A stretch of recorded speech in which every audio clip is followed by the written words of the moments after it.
virtual participants' microphones will be automatically muted by the meeting.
Still have this Bible over here.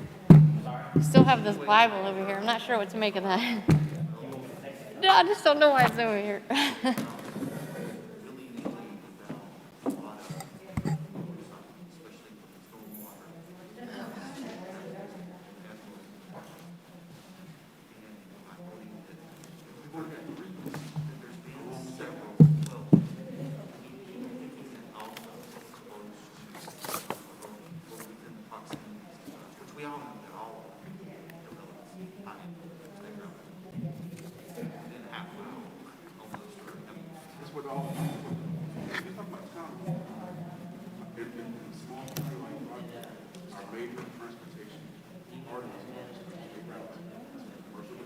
I don't think so.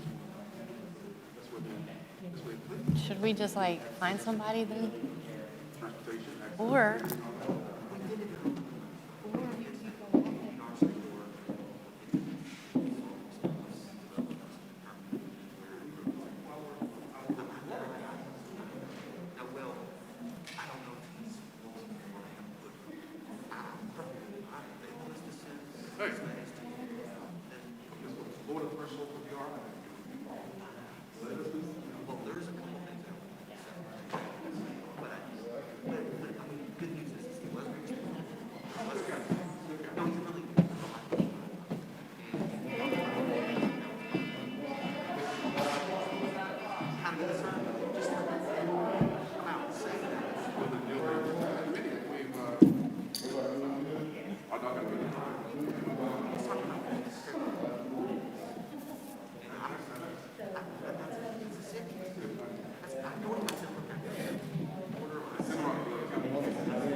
No.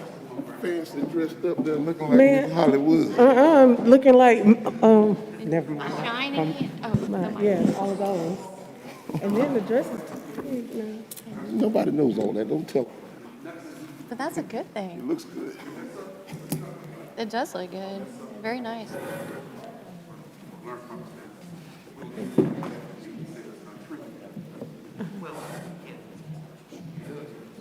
I'm for it, like. Anytime that we can do something, to me, that's an easy fix.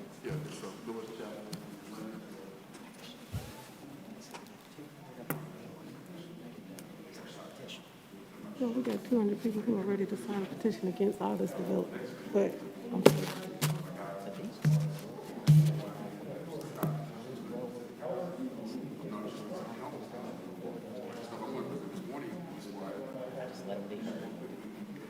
What time?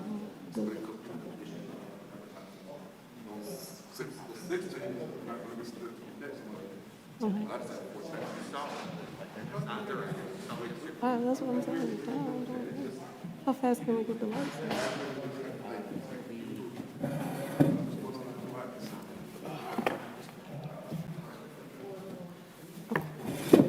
Very good. They'll be up before the thing. Good. That was easy. Okay. Good morning, Commissioner. Good morning. Oh, I don't have my mask on.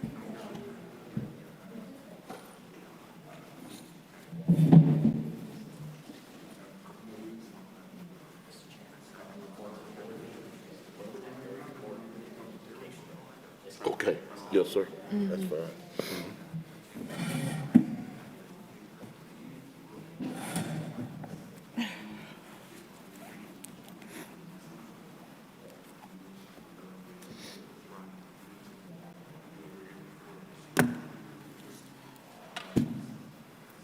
I don't know about y'all, but this year seems like it is rough. Oh, yeah. This year is moving so fast. Because last year was so slow. Yeah, and we're playing catch up. That's a good point. That's a good way of looking at it. She said because last year was so slow. Last year I was just thinking last summer was like a summer of Haddock. You know, everything just, you know. Stat, yeah. If you did it, you did it. If you didn't, Yeah. it was always Yeah. come on. Last year, life, a lot of things didn't matter. Right. Right. Yeah. It's crazy too. I mean, it's Y'all like. try opening courts, all 159 counties open. Yeah, exactly. I think everybody's feeling it. I was down this weekend. I was completely. Well, good morning, everyone. Good morning, Executive Director Rutledge, and to Director Johnson from our Planning and Development Department, Chief Cave, Attorney Begg, Commissioner Washington, Commissioner Williams, and all of our guests this Tuesday morning. I was just making reference to the commissioners that it is definitely the 25th day of the month of May. This is the 5th month in the year, and there's a lot going on. I think because of the pandemic and all of what we experienced last year, activity seems to just super increase this year. We're moving at the, the speed of life in so many ways. So we're asking that everybody hang on tight and stay focused. So good morning. We're calling this zoning and public hearing to order this morning. And I want to start off with the virtual housekeeping rules concerning our meeting.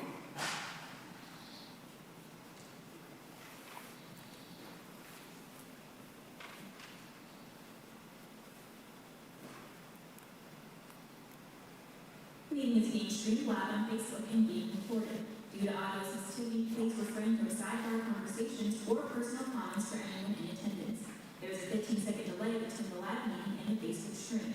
All virtual participants' microphones will be automatically muted by the meeting facilitator. For those in attendance here in the auditorium, please do not stream Zoom or Facebook due to negative impacts on the audio. Comments submitted via Facebook will become an official part of the record.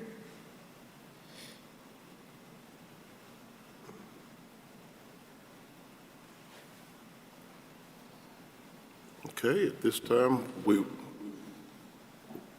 will have the invocation. And I'll say it. I'll say it. I will say the invocation. okay, all right. So Commissioner Williams will lead us in invocation. Nice. All right, thank you, Commissioner. Okay. Our Father in heaven, we are grateful to be here this morning and to be able to talk about the matters concerning Rockdale County that impact the lives and livelihoods and quality of life of our citizens. We pray for thy guidance and spirit to be with us as we listen to the items on the agenda today and consider the opinions of those expressed in the public hearings. We pray for these things in the name of thy Son, Jesus Christ. Amen. Amen. Amen. Let us stand for the pledge, please. I pledge allegiance to the flag of the United States of America and to the republic for which it stands, one nation, under God, indivisible, with liberty and justice for all.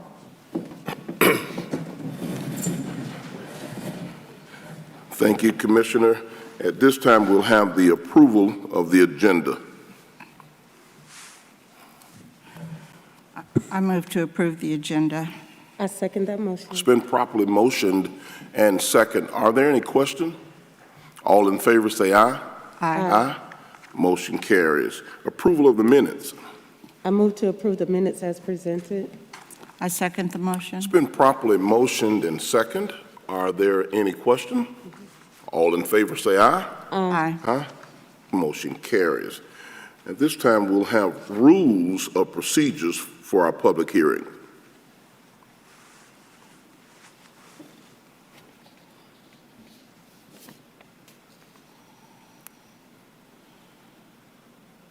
Each speaker must fill out a public comment card to register your intent to speak prior to the start of this meeting. Each item of business shall be handled in the order that it appears on the agenda, unless upon the motion of the board the order is changed. A member of the county planning staff will present each item to the board and will provide recommendations made by both the planning staff and the Congress Rockdale Planning Commission for each item of business. All board members are required to have their video and microphone on throughout the entirety of the meeting. If joining the meeting virtually, use your full name when you log in.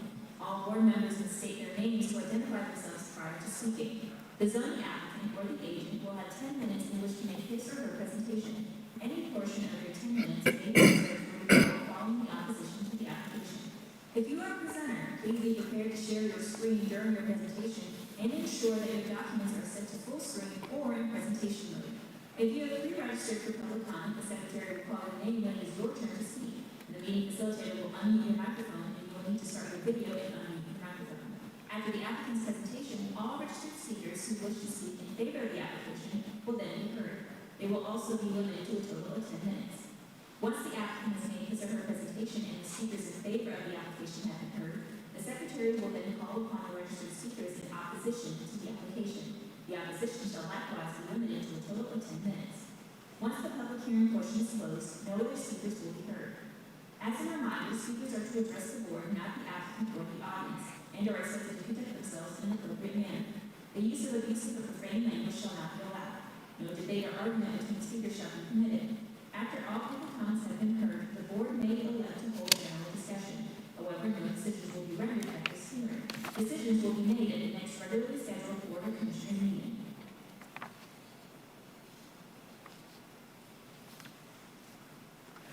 Okay, all right. Thank you so much. And we will move right on into new business. There is no old or unfinished business.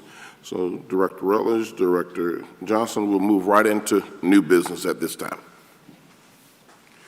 Okay. Good morning, Mr. Chairman, Good morning. Madam Commissioner Williams, Madam Commissioner Washington. Good morning. Good morning. I have 4 items I want to present on the May 25th agenda for today. Wait till our presentation comes up. First item we have here, and these all 4 are text amendments. The first item is 2021-11, deals with limited animal services such as grooming and training, kennel hobby, and pet boarding. We were approached by a business owner who wants to operate a dog grooming and training business in the C1 zoning district.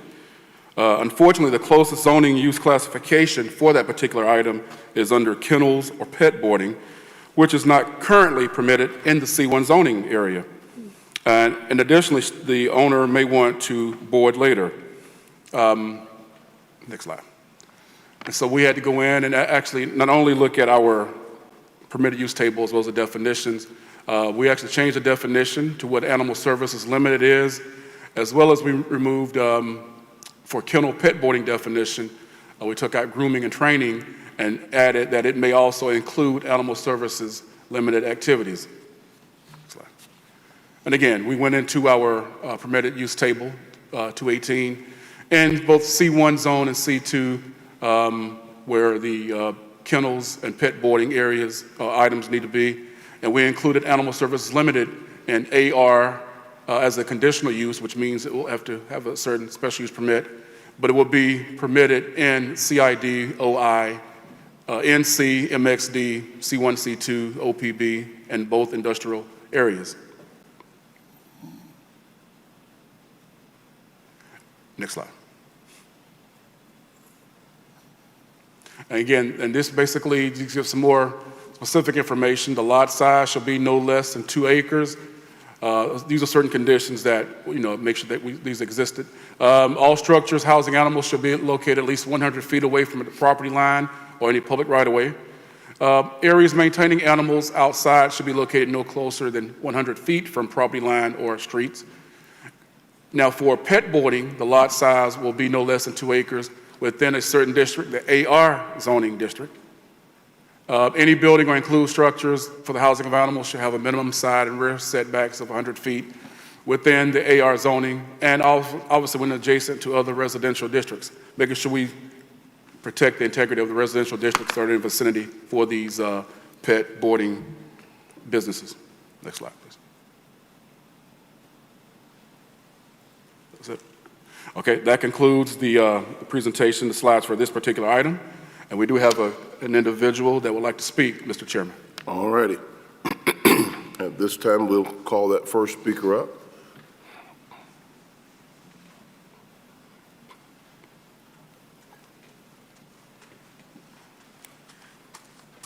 Good morning. Good morning. My name is Stephanie Thomas. I live at 2548 Sycamore Drive. I'm the owner of Braggy Bones Canine Center and a 15-year resident of Rockdale County. I've been an active member in the county since I moved here, a variety of things, Girl Scout leader, mom, sports mom, all things mom. I've served 10 years for Rockdale Service Unit as a Girl Scout leader. I worked at Rockdale Medical Center. I'm currently working, or am a nursing professor for a local university here in the city. While I'm very proud of my former accomplishments, I'm looking forward to new and wonderful things. As a female minority small business owner, it's my desire to open my first grooming shop in the South Rockdale area. I participated in the community forums back in 2019 and was in support of many of the ideas discussed, including improvements in infrastructure and development, especially on the south side of the county where I live. Current zoning does not support any type of dog business, but the recently added Richardson Dog Park just down the street from my proposed location is an indicator that we love our dogs. Yes. I'm asking for the Board of Commissioners to approve the text amendment change in support of growing development and minority women-owned small businesses like myself.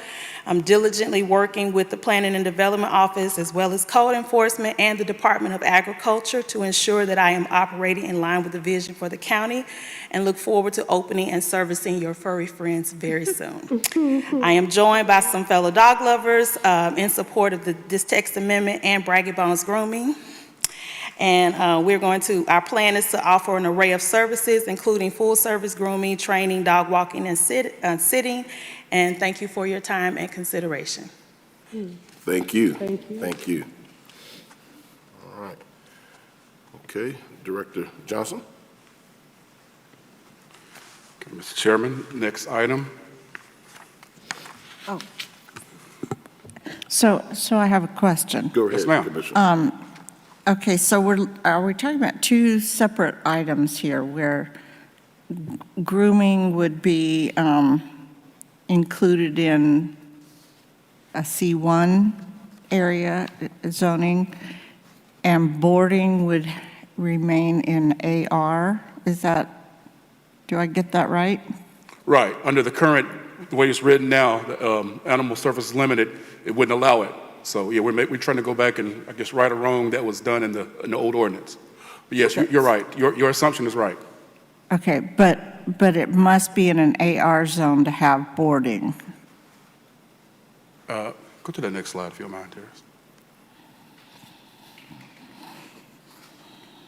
No, only that if it's, right there. Actually, if it's in the AR zoning, the agricultural residential zoning district, it stipulates the lot may be less than 2 acres. So we're not saying it has to be there. If it's in a residential zoning district such as AR, or if it's adjacent to it, there's certain setbacks, as you see under the boarding under the KK items. Right. So it doesn't have to be there. But if it's in a residential zoning or adjacent to a residential zoning, those are the conditions. So there are certain conditions. So it could be inside a subdivision? No. Residential? No. Go back to the table, if you don't mind, Terrence, the previous slide. So boarding has to be in either AR. Director Johnson, just give me 1 second. Just keep in mind with each one of the acronyms there, myself and the commissioners may not know each of the definitions of each of your acronyms. So before you get to calling out those letters, slow it down and do a little bit of teaching and educating, so we'll follow you all the way completely. Yes, yes, sir. Thank you. All right, thank you, Mr. Chairman. Commissioner Williams, okay, so AR, agricultural, residential. Right. And again, pet boarding, kennel hobby, and animal services limited will be able to be in the AR, agricultural, residential. Animal services, the grooming will be based on C, which means a special purpose, a conditional use. It needs to get a permit for that. But as well as the hobby, kennel hobby, as well as pet boarding. So to your question, R1, R2, CRS, no, it is not allowed in those subdivisions. You're right. Okay, so I'm not clear on what the C and the A and the P, all that means. Okay, C means it's a conditional, P means it's permitted as a right, which means they can do it based on just the ordinance. C means it's permitted as a conditional use, which means there has to be a special use permit. So another regulatory level we'll have to go through. Okay, and A? A is the... Next to the kennel hobby? Right. In the AR zone?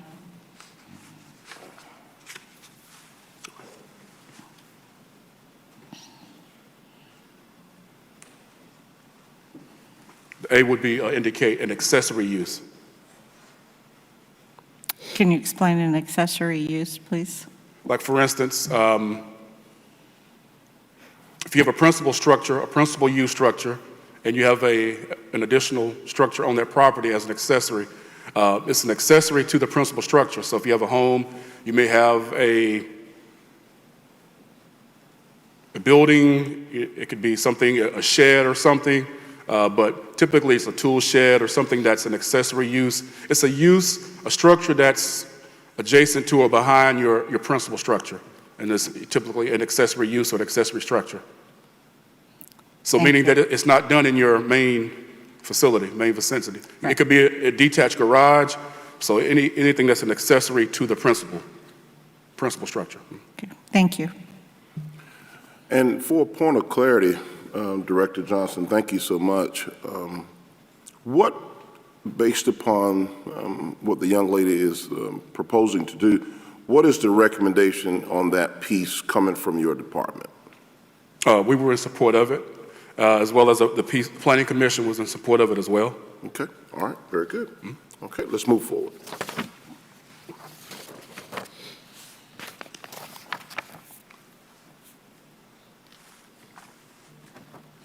The next item is text amendment case number 2021-12,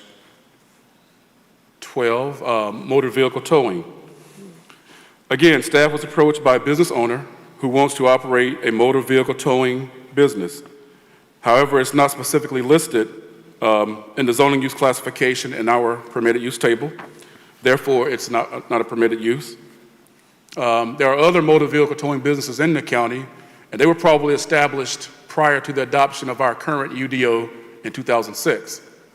And those that were identified are in the M1 zoning district.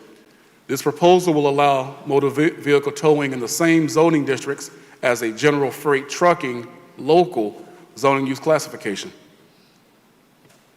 So here is the section 218 permitted use table, where again, motor vehicle towing will be inserted and only permitted in M1 and M2, which are the industrial zones. Again, similar to where the general freight trucking local is also permitted in the industrial 1, industrial 2, M1 and M2. Next slide. Okay, and recommendation from the Planning Commission is approval on this one as well. Yeah, this was, yes, from both staff as well as the Planning Commission. We both support and endorse this amendment. All right. Commissioners, any comments or questions on that one? Okay, all right. We do have a speaker. This one, Mr. Chairman, Mr. Corey Lewis. Okay, thank you.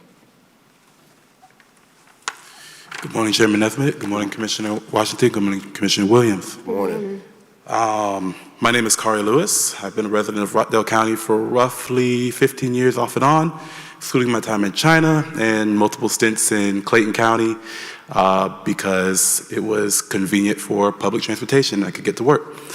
I am only in partial opposition of this.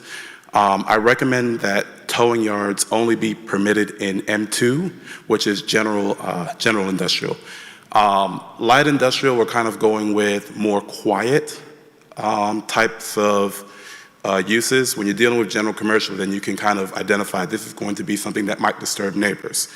And I also have a request. Recently involved in an accident. I was T-boned, had a run-in with the towing yards in Rockdale County. I do think there needs to be a rate set limiting what towing yards can charge for individuals involved in accidents. Because what happens is with the insurance company is they'll rack up unlimited fees, and then when the insurance company comes to total out the vehicle, their payout is first due to the tow yard. So you didn't cause the accident, but all your money that you're supposed to claim from the insurance for getting hit for damages goes to the tow yard instead of goes to the person who's been hit. Fortunately, I was able to get the vehicle out early.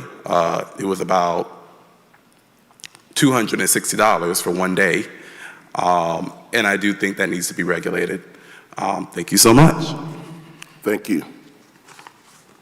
Okay. I get everything?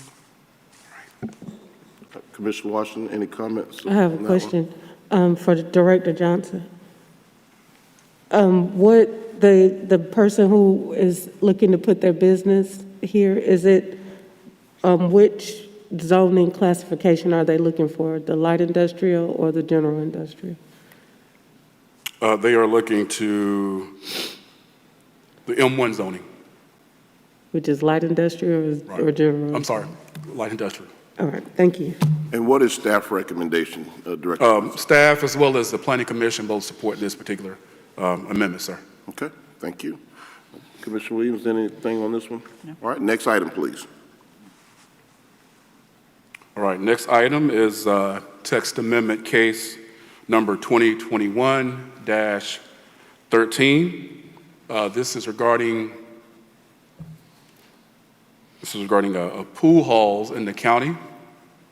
As any other previous two, staff, we were approached by a business owner who wants to operate a pool hall, which a billiard or pool parlor business.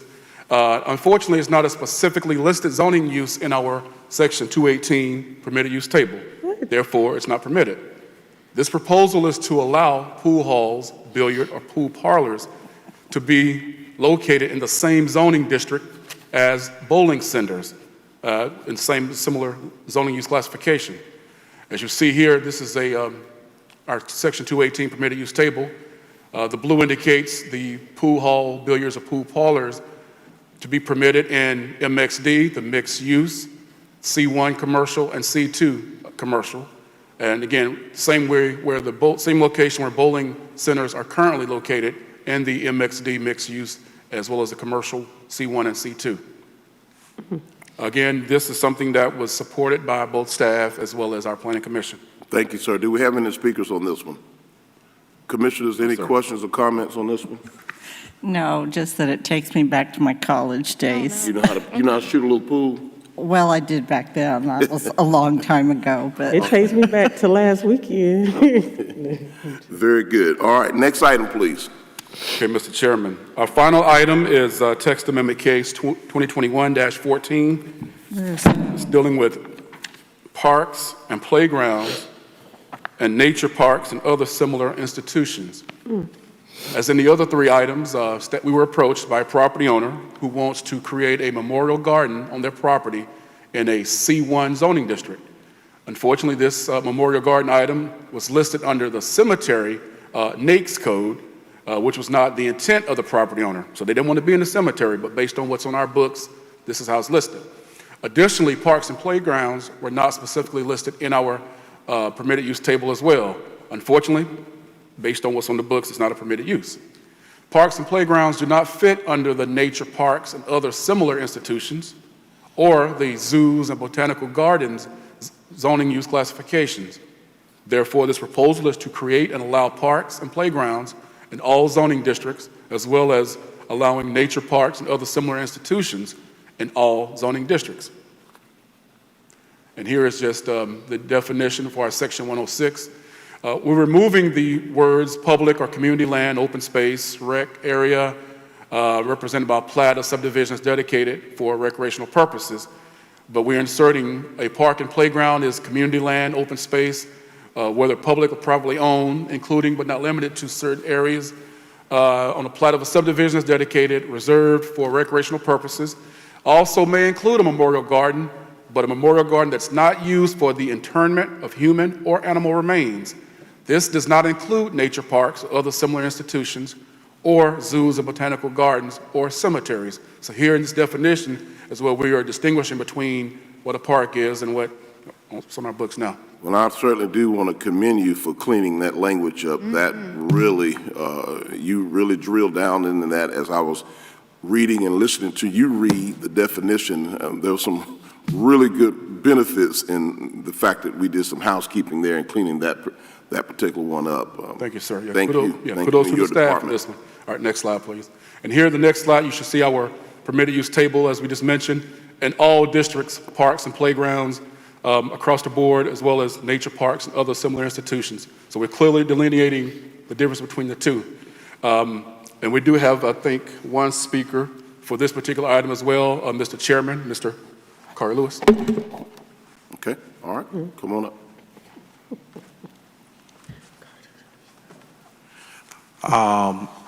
I'm just excited that we're going to have parks in commercial spaces. It's going to look really good, especially like the Vest Pocket parks and things like that. I think it's going to bring the value of Rockdale up. Thank you. Thank you, sir. And I'm excited that you are involved as you are, because we've been wanting more and more young people to be actively involved in the progressiveness of this community and what's going on. And I'll tell you, Mr. Lewis has an eagle eye. His experience from being abroad and his studies have really put him in a very good position to be in tune with what's happening in planning and development. So I want to just commend you publicly, particularly out of your demographic. We need more young people who are involved with the planning of our community, and we want the feedback, so we certainly do. And we welcome the challenges as well, because I think it's so important when we talk about community planning and community development that we hear from our citizens, and particularly from our youth. So thank you so much. Yes, sir. Commissioners, any comments or questions here? No, I think we're clear. All right. Okay, Director Johnson. Okay, Mr. Chairman, this concludes the 4 items on our agenda for today. Ooh. Thank you, Director Johnson, and thank you to you and your staff for doing an excellent job. And I also really want to just commend the director again, commissioners, for educating us about the various different acronyms and codes, the C's, the PP's, the AR's, and the KK's that we don't quite often know, but he and his team did a great job. Commissioner Williams. Well, I think we are pretty familiar with all of those terms, but anybody listening in, Right. if you're not used to hearing those over and over again, you don't, even if you knew what they were at one time, you may not remember. That's correct. Again. So I think it's a good idea to always use those full terms so that, especially so the public understands. Outstanding. Yeah. Commissioner Washington. No, I don't have any comments. Excellent job. A lot of things coming, and I too, like Kyrie, I'm excited about the open space, green space opportunities throughout the county. So, ladies and gentlemen, we do want to remind you that no decision will be made this morning, today. The board will certainly process all of the information, all of the proposals and recommendations that have been presented to us this morning, and we will make a decision in the days ahead. So again, thank you for your time this morning, and this meeting is adjourned. Ooh.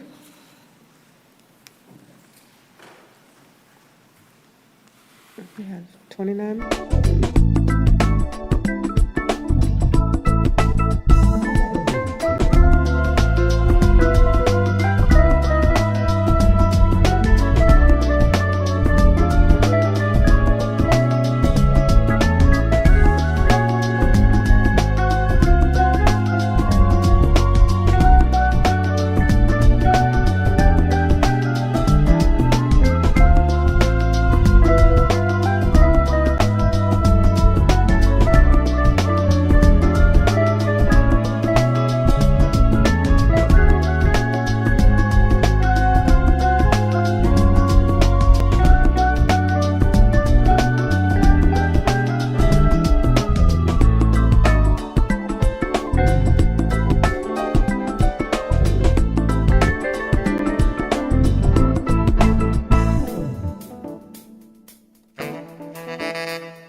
Well, good morning, everyone. Today is Tuesday, May 25th, 2021, and it's 10 a.m. We're here at 903 Main Street in the heart of Old Town Conyers, the Rockdale County Auditorium. We're calling our meeting to order, and I'm going to start off with our very own Director of EMA, Director Dan Morgan, will lead us in invocation and the Pledge of Allegiance. Good morning, Chairman. Good morning. Commissioners. Everyone, please join me in prayer. Dear Lord, thank you for this beautiful day that you have made for us, your people. It's an honor to stand before you today and give thanks for the blessings that you have given to us, our families, our community, our nation, and our world. We ask that you further bless us by giving us the guidance and wisdom to govern and lead over those things for which we have responsibility, so that our decisions have the greatest benefit for all and move us closer to your glory. Help us be the workers in your vineyard every day. Amen. Please join me for the pledge. I pledge allegiance to the flag of the United States of America and to the republic for which it stands, one nation, under God, indivisible, with liberty and justice for all. Okay, we might need a 5-minute break. Thank you. We'll take that break. Thanks, guys. Wait, let me get this. Is the cord in the way? Oh, my goodness. I don't know. Is it? Maybe is it fine? We'll find out. Right? Thanks, guys. That was quick.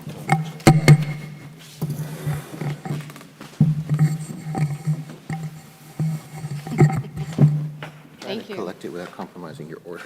I know. Thank you. Yeah, we'll be good.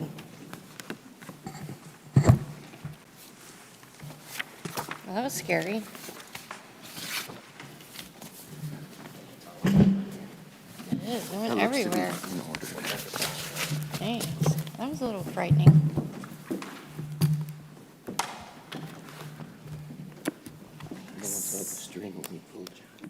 I would not do that to Jenna. Please do. Okay, thanks.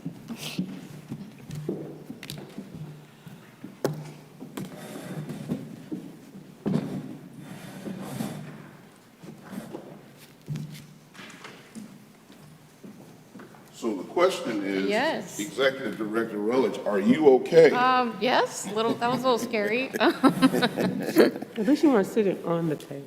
That's true. I wasn't on the. Well, I do want to commend our ready response team that just You- thrust into action there. I really You didn't do. have to say anything. Absolutely. Just thank And I noticed how smooth you were. Commissioner, did you notice? She just kept right on with the Pledge of Allegiance. He said, whoop.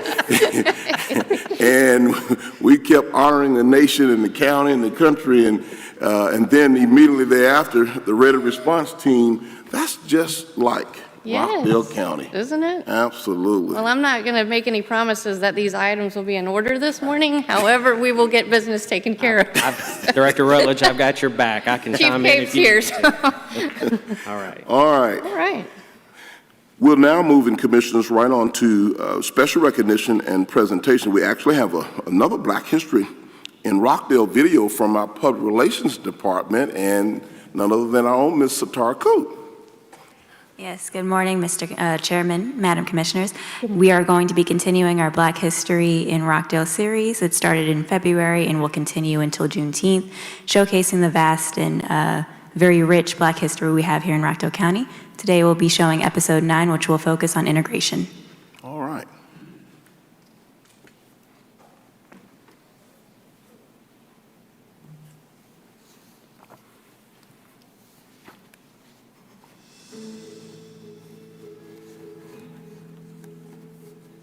Integration of the Rockdale County school system was a relative smooth transition. The burden is still out on the minister in this transition, however. Fall 1965, 15 students from J.P. Park volunteered to attend the high school.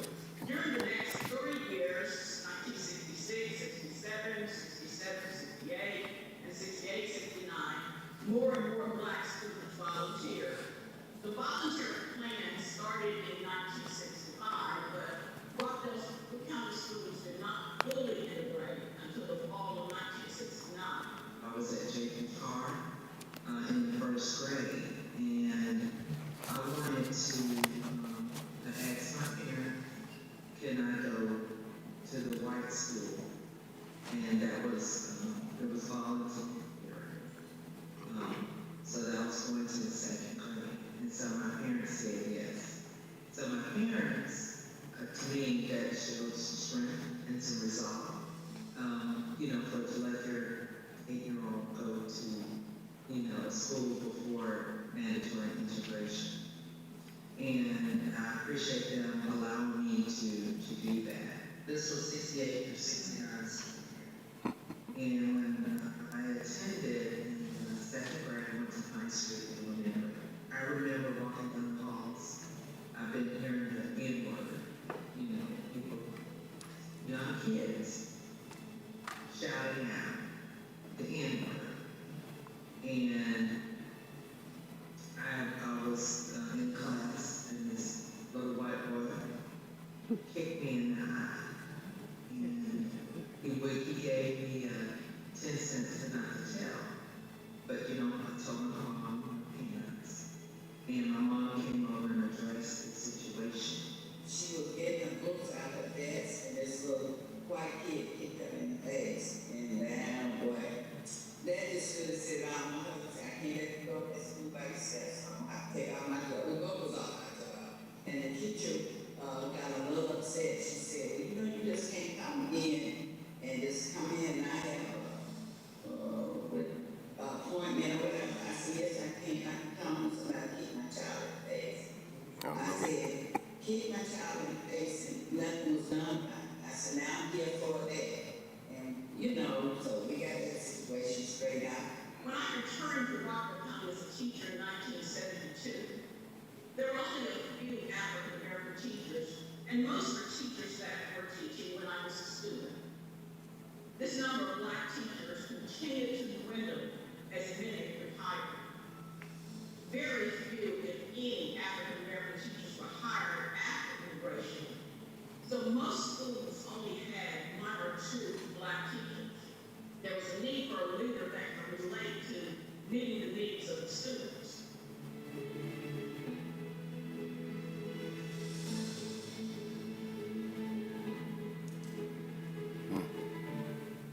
Now, from 1978 to 1992, I repeatedly, more than 15 times, applied for assistant principal and principal vacancies that became available in the county. I had the education, I had the certifications, I had the qualifications, and I had the experience for all of these positions, but someone else was always selected. And each and every time, the person selected was of the white persuasion. There were other African Americans that applied for positions, and they too were never selected. In 1988, I filed a racial discrimination lawsuit, and this suit was settled before we went to a jury trial in 1992.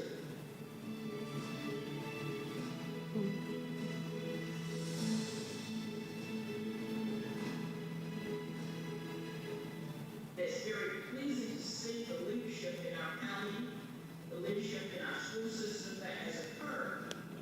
But unless we forget from whence we have come, history is destined to repeat itself. We are not on guard. We are not vigilant. We will see the same thing that take place that we saw, and we are seeing the same things that took place back in the 50s, 40s, before my time. Our kids just, they don't get it, going to school, so it's up to us as parents, grandparents, great-grandparents, to tell these kids the things that we come through, and the shoulders that we are on, and people that had to die. Like I told my grandkids, people died for you, brother. People went through some things for you, brother. We were beat, we were dogged, battled, all this stuff. Children being wound up in their own churches. And it's just really something to think about, that we've been on a place where Rockdale and then had to fight, and fight. And still, we made some headway, but not a lot.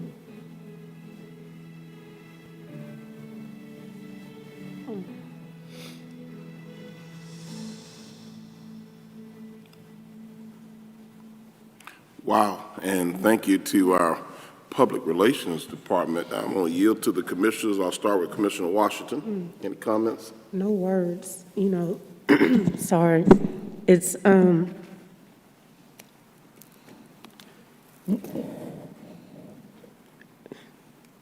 integration, to see people that you respect, that you admire, and to hear the stories of what they had to do for something as basic as an education, to see the struggle up front and personal is a little daunting, but I appreciate the shoulders that I stand on, because I know they're strong shoulders, and it gives me a platform to, to level things out and have strong shoulders for the generations to come. But, when you see it and you hear the anguish, and you see Katrina Young McCullum going through that over again at the age she was, it just puts everything in perspective, and makes you grateful for the opportunities that, my child had in Rockdale County, my nieces, my nephews, to have the education that they have. My daughter, is a graduate of Rockdale County High School, so words can't express the gratitude that I feel right now for all of those that have come to give me the platform for which I'm able to do this here. Thank you, Commissioner. Commissioner Williams? So I had several thoughts. One, growing up in California and living there until 1990, I can remember watching the civil rights struggles on the news and the conversations we had with my parents at the time who totally supported the civil rights movement, which I've always been really glad for that heritage, Right. that they understood how important it is that every person, no matter what the color of the skin, is important, that they are people, and that they are your friends, and they have the same needs. And so I've always appreciated that. The other thought I had was that when I first met Iris Henderson Vance, she was the first Black teacher that was integrated into a white school. She became the first Black teacher at Pine Street Elementary. And so I remember having conversations with her about what that was like. She suggested that, parents treated her very fairly. She was fair with their kids, that they, she appreciated that opportunity to be that. And then finally, having 3 grandchildren with a father who is Black, I really appreciate what the opportunities that they have have because of what has happened historically. Because it would be a totally different story had the civil rights movement not happened, had integration not happened. I attended the 3rd of those children's high school graduation last night. She graduated in a class of 500. They honored the top 10 students, and she was one of those top 10, and going on to become a chemical engineer. Congratulations. And so, where we've come in 50 years is tremendous, and I appreciate that. Well, I just want to say thank you again to our Public Relations Department, who has led this effort as we make our way to the Juneteenth holiday, where this Black History series will culminate with more information, and the focus has been on Rockdale County. I also want to just take this opportunity to talk about the fact that this series has really been very informative and very educational to all of us, and I really give salute and praise the civic leaders of Conyers and Rockdale County, particularly during that time. And I'm going to say both the white and Black community leadership who was able to navigate through a very challenging time. And as Ms. Young pointed out during the video, a lot of decisions were made here in Rockdale County to integrate into the public school system before it became mandatory. So Conyers and Rockdale led the way, and the pioneers who were in place in this community during that very challenging time set a very strong example and built a foundation for this community. Although this subject still remains very sometimes taboo, they even talk about this big giant elephant in the room, it makes some people very comfortable. But we learned from last year, in fact, today is the 1-year anniversary of the death of George Floyd. We learned last year through so many incidents and accidents, and even things that have happened since the death of George Floyd, that we as a country, as a community, as a people, as the commissioner stated, be you Black, white, green, purple, polka dot or stripe, we've got to come together in order to be one nation under God. And it always concerns me that, and regardless of race, people who can be such church people, such church goers or Christians, they call themselves all day on Sunday morning. But Monday through Saturday, they represent and display something totally different. And I don't separate the divisions, Commissioner Washington or Commissioner Williams, when I charge all different races for not holding up that bloodstained banner if you're going to call yourself a Christian. One thing you must understand that there are not any compartments in heaven. There won't be a black section or a white section or a striped section or a polka dot section. There won't be Baptist or Catholic or Methodist or Episcopalian in heaven. Everybody from all of my teaching and research and understanding will be in the same heaven. There will be a Delta Sigma Theta section. Oh, okay. So it's so important that we continue with this level of education and information that has been presented. And I really do commend, again, the pioneers of our community, but I also commend our public relations department for the bold and courageous moves to continue to educate our community. I think, Commissioners, Director Rutledge, Chief Cave, this is a great opportunity to add to special recognitions this morning. Last week, the leadership team, all of our directors and deputy directors here in Rockdale County government had a wonderful opportunity to participate in a leadership and empowerment training. Half of our workforce and culture of leaders are relatively new over the last 22 months or less, Commissioners. So we wanted to make sure that they were acclimated to the culture of how Rockdale County does things. And one of the breakout sessions that we had focused on diversity and inclusion. I'm going to ask Executive Director Tony Holmes from our Talent Management Department to come up, because it was her department that led this effort last week, and she's going to give us a little bit and share about our experience and really give us some feedback from the participants. Director Holmes. Absolutely. We had an absolute fabulous time focusing on leadership and empowerment.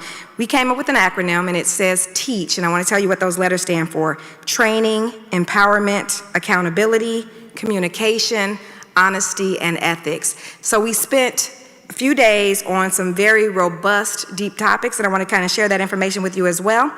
We started off our day talking about teamwork, working with each other, peer-to-peer collaboration. We actually had an opportunity to participate in what is known as a DISC assessment. So if you're familiar with that, it definitely is a personality profile, and it helps you understand.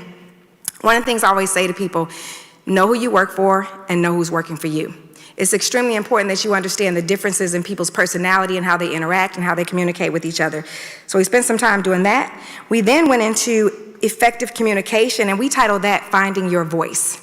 So we spent some time on active listening, communication, and also focusing on creating an environment that fosters communication. So being able to have that dialogue with each other. Right now, we all have our individual departments. We know what we're working on, but how do we manage across those lines? The third thing, we talked about trust and transparency. So this was definitely a good topic to have, really an opportunity for everybody to kind of share how they're feeling, previous experience, current experience, and then how do we move forward from there. So maximizing those experiences, and then also trusting our directors and our deputy directors to do the job that they were hired to do. So we spent some time focusing on that. And then the chairman just mentioned, we talked about diversity and inclusion. We did a deep dive, not just in race, not just in gender. We talked about professional differences amongst each other and how do you appreciate those things as well. So definitely enlightening experience. I do want to call up one of our directors. She's fairly new and she had an opportunity to come, so I'm going to call up Director Moore Jackson, and if she can share her thoughts, definitely coming into Rockdale County, having an opportunity to work in this capacity. So come on up. Good morning, Commissioners, and good morning, everyone. Good morning, Chairman. And as Executive Director Tony Holmes stated, the training was an outstanding opportunity for us to learn and work together. So first of all, thank you very much to the Board of Commissioners for giving the directors and the deputy directors the opportunity to share this leadership empowerment journey together. And as Director Holmes pointed out, we had a very robust agenda training while we were in travel status. A lot of us started our early mornings off together by working out together. So we got to know each other a little bit better that way. And then, of course, we had full days in class and then having our dinners and everything else together. So we got to know each other, our strengths, our weaknesses were all pointed out in class. And then with the DISC assessment, it helped us to better understand how to work with each other's strengths and weaknesses in order for them to complement each other. So hopefully moving forward, this would help all of our departments work, be even more effective and efficient and for a more productive work Rockdale County. Thank you. Thank you, Director Moore Jackson as well, and certainly Executive Director Holmes. I've also want to hear from one of our deputy directors. I've asked Deputy Director Von Jameson from RWR to give us his take on it. He is another deputy director that's relatively new to the culture of Rockdale County, and he's going to share his experience as well. Deputy Director Jameson. Good morning, Mr. Chairman. Good morning, Madam Commissioners and everyone.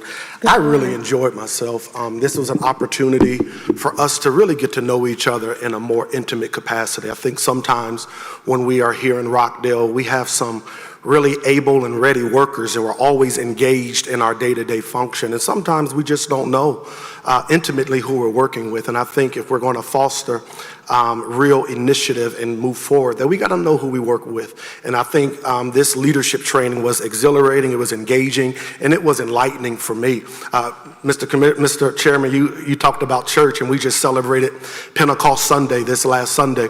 And one of the things I think DISC allowed us to do when we did the personality assessment is that a lot of times we find ourselves talking to each other, or talking with each other, and sometimes things are lost in translation based on our own different personalities. And I think this week allowed us to understand each other's languages in a little more intimate way that allows us to work better. So I enjoyed myself. I appreciate the foresight of the commission to allow us to go and have this time away, to come back ready to get back to work and to really begin to implement some of these things in our respective departments. So we appreciate you all. We appreciate talent management, and I just can't wait to keep pushing forward. So thank you all. Thank you, Deputy Director Jameson. And again, Director Holmes, you give us closing remarks on this piece. I will, Mr. Chairman. Again, what an enlightening experience. I have actually worked with a lot of the directors for multiple years, but again, as the chairman said, we definitely have new directors. So hopefully the plan, not hopefully, actually the plan is to put together an action plan to move forward, take what we've learned and how do we apply that in our work setting right here. So thank you again for allowing us to participate in that, and we definitely look forward to showing you all of the things that we've learned during our empowerment retreat. Thank you, Executive Director Holmes and your team from Talent Management. And I must tell you, Director Holmes had a representative from her department to serve as our personal Rockdale concierge. And Ms. Santos, she did an excellent job. She was ahead of the troops and got there and coordinated with the folks down the Marriott and made sure that our entry and exit into the facility and all throughout the training was very smooth transition. Director Holmes. Thank you, thank you. Yes, my team also, and I always tell people, talent management is not talent management without the rest of my team. So my deputy director, my generalist, we really focused on putting together the courses and the curriculums, making sure it was engaging and also appropriate for what we needed here in Rockdale County. Marianne Santos is a team member of mine, and she was the coordinator for the entire event for Rockdale County. So we appreciate her, definitely appreciate her acting as a resource for our team as well. So thank you, Mr. Chairman, Madam Commissioners.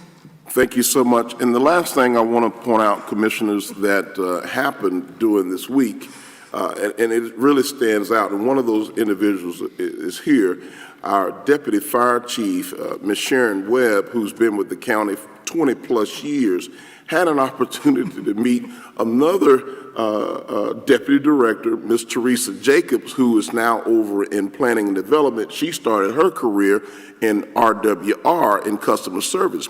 And both of these two ladies have been with Rockdale County many, many years, but had not had the opportunity. They were familiar with each other's name and that kind of thing, but they just had not had the real opportunity to get to fellowship, to be in an intimate space. And they highlighted that during the week, and I just thought that was super fantastic, and to be able to see that we were not only facilitating a learning environment, but also creating an environment of fellowship and really intimate getting to know. I think one of the, both Director Moore and Deputy Director Jameson talked about when you have that opportunity to network one-on-one, which is the biggest takeaway from most conferences anyway, those networking opportunities of learning who people are and the differences that we have. But I really thought that stood out. Deputy Fire Chief Sharon Webb from Fire and Rescue and Deputy Director Teresa Jacobs from Planning and Development had an opportunity to really put names with faces and have some real dialogue, and it just brings everything full circle in terms of what we're trying to do from a leadership capacity. And Chief Cave, you were about to talk about, very briefly, your perspective as Chief of Staff during this time. We had a fantastic week of training, the 3 days that we were there, the 2.5 actually. From my perspective, all of the staff got to know each other a whole lot better, as has already been mentioned here today. But the most insightful thing that I saw was how everyone paid attention to what all of the other leaders brought to the table. In terms of their previous experience, we have a great team of deputy directors and directors that have a very diverse background. They come from formal education environments, they come from a wealth of experience through the other jobs that they've held, and they bring a lot to the table here in Rockdale County. And I think that a lot of our directors truly found or observed and learned how other directors could assist them in performing their duties in their actual department. So I think that was another perspective that was brought to the table as well. Very, very good training. Councilor?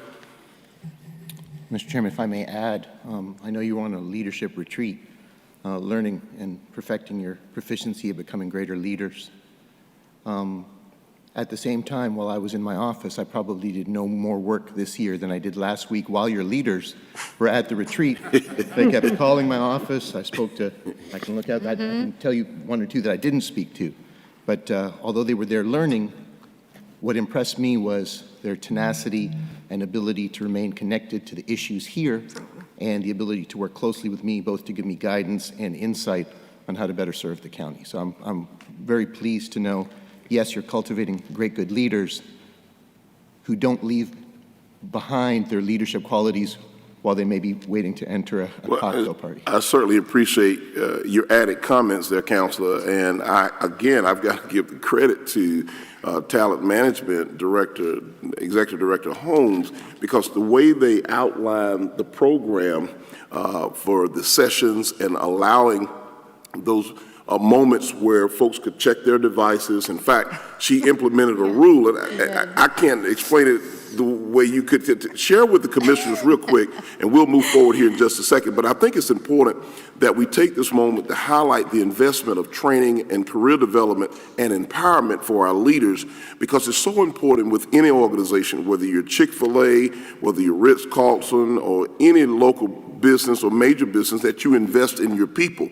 But we did it in such a very fun and let your hair down type atmosphere. So it's a plus to hear what the county attorney is saying, because although we were in training and being educated and empowered, and some of us some refresher information, work was still taking place.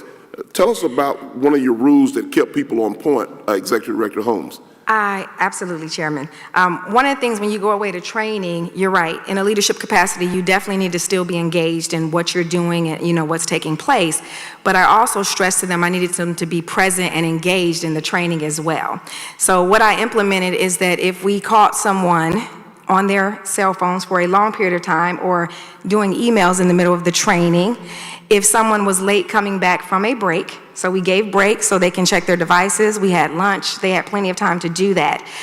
If they were either caught not engaged or coming back late, they had to pay $1 each time they did that. So the $1 and the money that was collected was for a charitable cause. So it definitely got the directors engaged, and we really had everybody coming back on time, believe it or not. You saw people running down the hallway trying to make sure they were there, not to pay the $1, or somebody just, before they left, gave us the $1 before they walked out. So, like, here's 20. Yeah, just go ahead.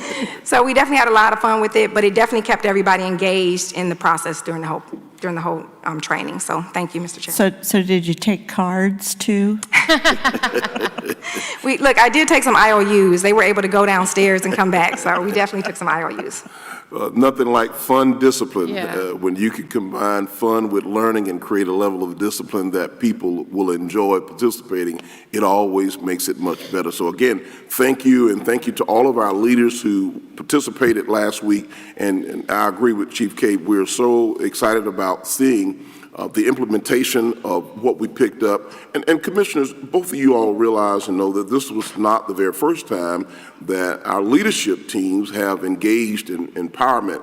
But it seems so long since having gone through the pandemic that we've not been on a leadership retreat or any type of corporate training, because we were all focused on keeping the county open and maintaining a level of safety throughout this pandemic. So we're so glad that this was beneficial for everybody, and we'll be able to benchmark it as we continue to move forward. Thank you, Director Holmes. You're welcome. Thank you. Thank you. All right, commissioners, moving forward, this time, item number 4, the approval of the agenda. I move to approve the agenda as presented. I second that motion. It has been properly motioned and second. Are there any questions? All in favor say aye. Aye. Aye. Motion carries. Approval of the minutes of May 11th, 2021, May 12th, 2021, and May 13th of 2021. I move to approve the minutes as presented. I second that Been motion. properly motioned and second. Are there any questions or concerns? Well, I guess we need to, because these were the dates for the, Extended work session for the capital improvements, yes. I just wanted to make sure that everybody understood. Understood Yeah. which dates that we Thank you. participate. Thank you. Absolutely. Thank you. Thank you, Commissioner. Let me just say this because that was a good point. Commissioner Washington wanted to identify these dates. So for the first time, our leadership team have put together, led by Executive Director Sue Sanders and our Terminus Financial Group, a capital improvement plan with a 5-year forecast, forward thinking on behalf of the citizens in Rockdale County. Instead of just planning 1 year at a time, but matching it up with our Envision Rockdale strategic plan, commissioners, of 4 to 5 year out planning. So I thought it was a wonderful opportunity. All auxiliaries and elected officials throughout Rockdale County, including our departments, were able to come in and present their capital improvement plan, not just for next year, but for the 5 years ahead, and really put us in line of some forward thinking. So thank you, Commissioner Washington. What is your pleasure here? Yeah, It's been second. It's Yes. been properly motioned and second. All in favor say aye. Aye. Motion carries. There's no unfinished business at this time. We'll move right on to the regular agenda. Thank you, Mr. Chairman. Item 2021-235 is Criminal Justice Coordinating Council through the Superior Court. This is the Resource Court Grant. It's change order number 2 to contract 2020-82, and it's an additional $5,608, and it ends June 30th, 2021. I move to approve this grant as presented. I second that Been motion. properly motioned and second. Are there any questions or concerns? All in favor say aye. Aye. Motion carries. Next item, please. Item 236 is with Erin Natalie Askew. This is for the Superior and State Court Accountability Courts for peer support specialists in the amount of $15 per hour. The term is April 15th, 2021 through September 30th, 2021, with option to renew 2 additional 12-month periods, and it's submitted for ratification. I move to ratify this contract as presented. I second the motion. It's been properly motioned and second. Are there any questions? All in favor say aye. Aye. Motion carries. Item 237. This is with Sweet Magnolias S2 Productions Incorporated through the General Services Department. This is a location agreement to film Sweet Magnolias S2 at Costley Mill Park in the amount of $8,360 in revenue. The term is April 29, 2021 through May 1st, 2021, and it's submitted for ratification. I move to approve this ratification as presented. I second that motion. It's been properly motioned and second. Are there any questions or concerns? All in favor say aye. Aye. Motion carries. Next item, please. Item 238 is with Litchi Commercial Construction Incorporated through the General Services Department. This is for the Johnson Park Gymnasium, and this is a change order number 4 to contract 112. This is an additional $26,898.08 and to extend the term through May 30th, 2021. I move to approve this contract as presented. I second the motion. Been properly motioned and second. Are there any questions or concerns? I do. This extension is only for a couple of days. Is that going to give them enough time, or? Yes, what? yes, the work is underway. Okay, It'll give us enough time. thank you. And Director Sanders, we're set for what time to do the grand opening for the new renovated Johnson Park? What date do we have on the schedule? I'll get you the exact date in an upcoming meeting, but towards the end of August. Okay, Yes. very good. Fair enough. All right, thank you. All right, it's been properly motioned and second. All in favor, say aye. Aye. Aye. Motion carries. Next item, please. Item 239 is with Sunbelt Builders Incorporated through the General Services Department. This is for the animal shelter expansion. It's RFP number 20-21 in the amount of $922,532, and it's 240 days from the notice to proceed. I move to approve the contract as presented. I second that motion. It's been properly motioned and second. Any questions, comments, or concerns on this one? I just want to make sure put it on the record that this is following the strategic plan that we have for the Animal Services Department. I just want for all of the proponents of this plan to understand that we are moving forward expeditiously with what we set forth in that plan. Director Morgan. Yes, the expansion is a key part of the strategic plan that was passed a couple of months ago, and it is early in the phases, and we're also moving on a number of other things, as you said, expeditiously within those phases. So yes, it is part of the plan. Okay, thank you. Thank you, and thank you, Commissioner, for pointing that out. This is a lot to be excited about. Number one, expanding the animal shelter in itself. All of the work and time and effort we've put working with the animal rights groups in our community, listening to them, hosting town hall meetings, all of this is lining up with what Director Morgan and what Commissioner Washington is pointing out.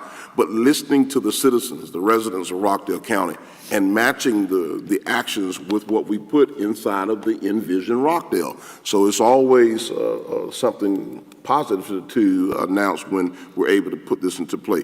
It's been properly motioned and second. All in favor say aye. Aye. Motion carries. Next item, please. Item 240 is with Stars and Stripes 4P LLC. This is through the Transportation Department for road topping for McCart Landing Phase 2 in the amount of $186,290, and this is revenue. I move to approve this contract as presented.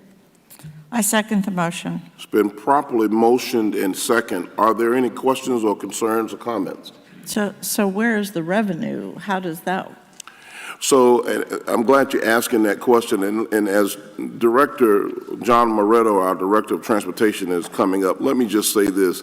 Director Moretto has worked, again, very intimately with the folks over at McCart Landing and multiple meetings, meeting with HOA. But to the Commissioner's point, tell us about that and also about your engagement with the community. Thank you. Good morning, Good morning. Good morning, Commissioners. So yes, we've had multiple meetings with McCart's Line, and I've actually went out there and knocked on a couple doors, and I know we had a meeting with you, Chairman, and several of the local citizens there. We are planning with SPLOST 4A to do a roadway rehabilitation for the entire McCart's Landing subdivision.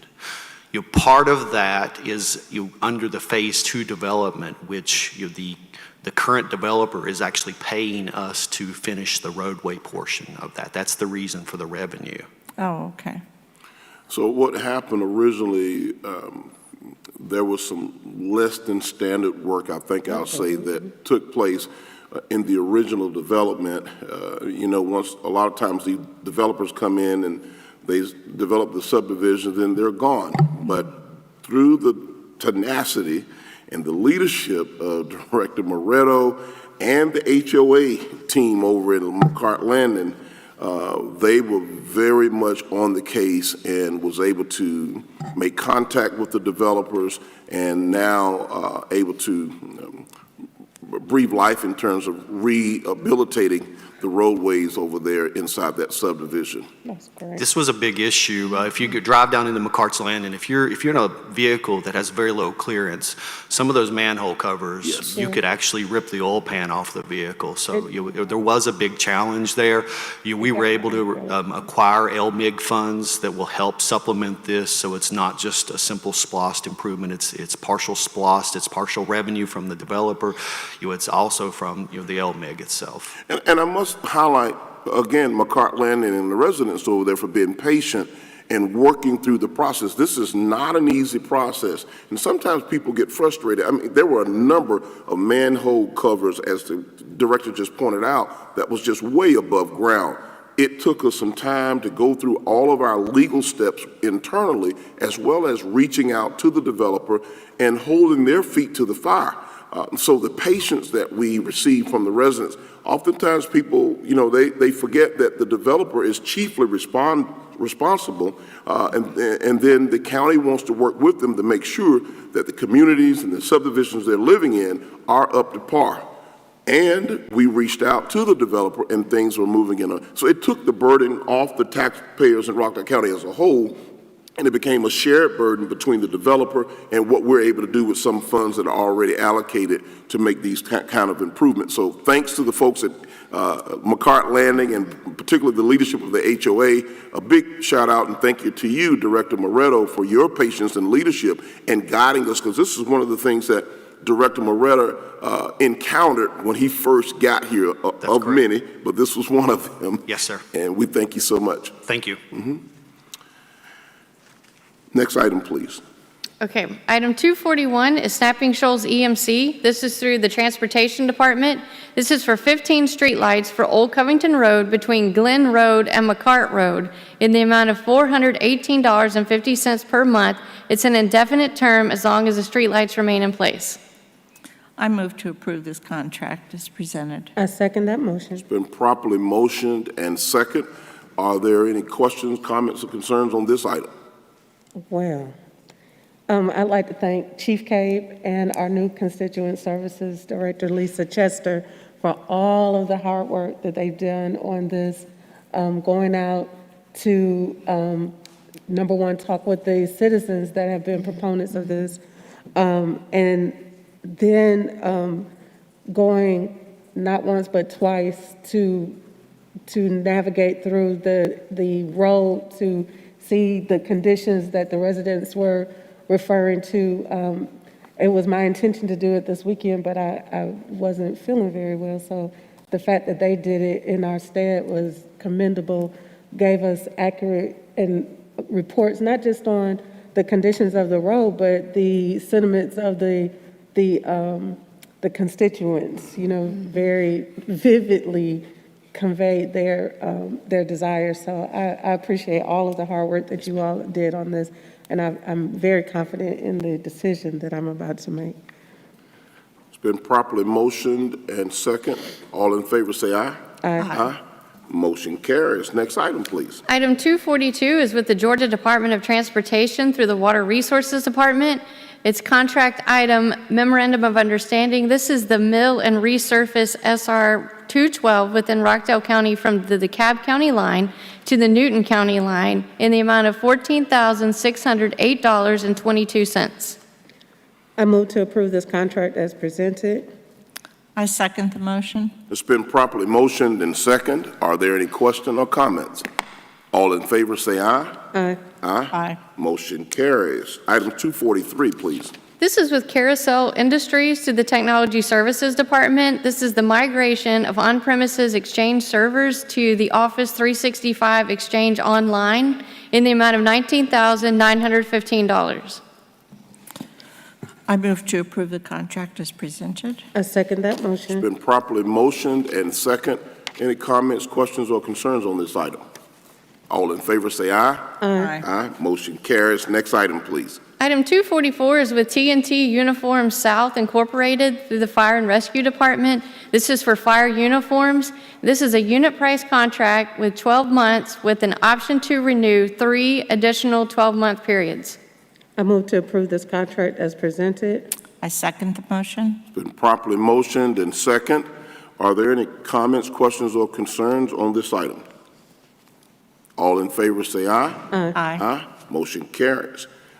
Item 245, please. Item 245 are resolutions to authorize the acquisition of parcels of land for the public road right-of-way and other uses in land lots 239 and 240 of the 11th District of Rockdale County, Georgia, by negotiated contract of condemnation pursuant to provisions of Titles 22 and 32 of the Official Code of Georgia annotated. This is for Grenade Road, and it's submitted for ratification. I move to ratify this resolution as presented. I second that motion. It's been properly motioned and second. Are there any questions, comments, and/or concerns regarding this item? All in favor say aye. Aye. Aye. Motion carries. Next item, please. Item 246 is rezoning case number 2021-05, an ordinance to amend the official zoning district map of Rockdale County, Georgia, as amended by rezoning property located at 1076 Honey Creek Road, Southeast, Conyers, Georgia, 30013, from the AR Agricultural Residential Zoning District to the RM Multifamily Zoning District, to impose conditions upon the amendment, to repeal conflicting ordinances, and for other purposes. This is submitted for a second reading. Commissioners, what's your pleasure? I move to approve the second reading and to adopt this ordinance as presented. I second that motion. It has been properly motioned and second. Are there any questions or concerns? All in favor say aye. Aye. All opposed say nay. Nay. Next item, please.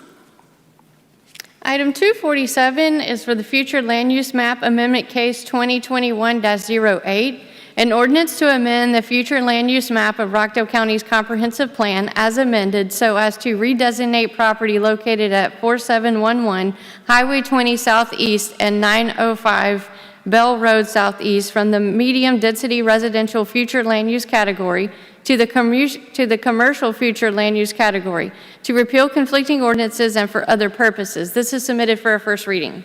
Commissioners, what's your pleasure? I move to approve the first read and refer the ordinance to the Planning Commission.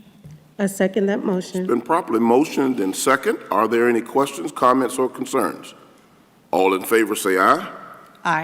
Aye. Motion carries. Item 248, please. This is rezoning case 2021-12, an ordinance to amend the official zoning district map of Rockdale County, Georgia as amended by rezoning property located at 4711 Highway 20 Southeast and 905 Bell Road Southeast from the AR Agricultural Residential Zoning District to the C1 Local Commercial Zoning District, to impose conditions upon the property, to repeal conflicting ordinances, and for other purposes. This is submitted for a first reading. I move to approve the first read and to refer this ordinance to the Planning Commission. I second the It's motion. been properly motioned and second. Are there any comments, questions, or concerns on this item? All in favor say aye. Aye. Aye. Motion carries. Item 249. This is rezoning case, bless you.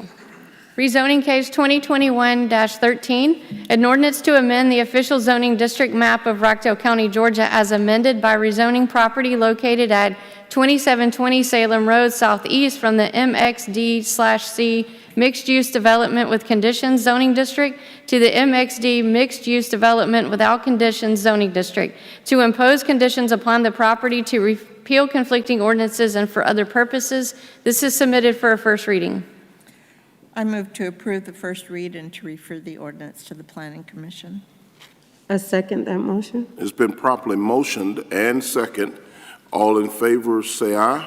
Aye. Aye. Motion carries. Item 250, please. This is a requisition through the Technology Services Department for Regal Infotech LLC for professional database services in the amount of $15,000.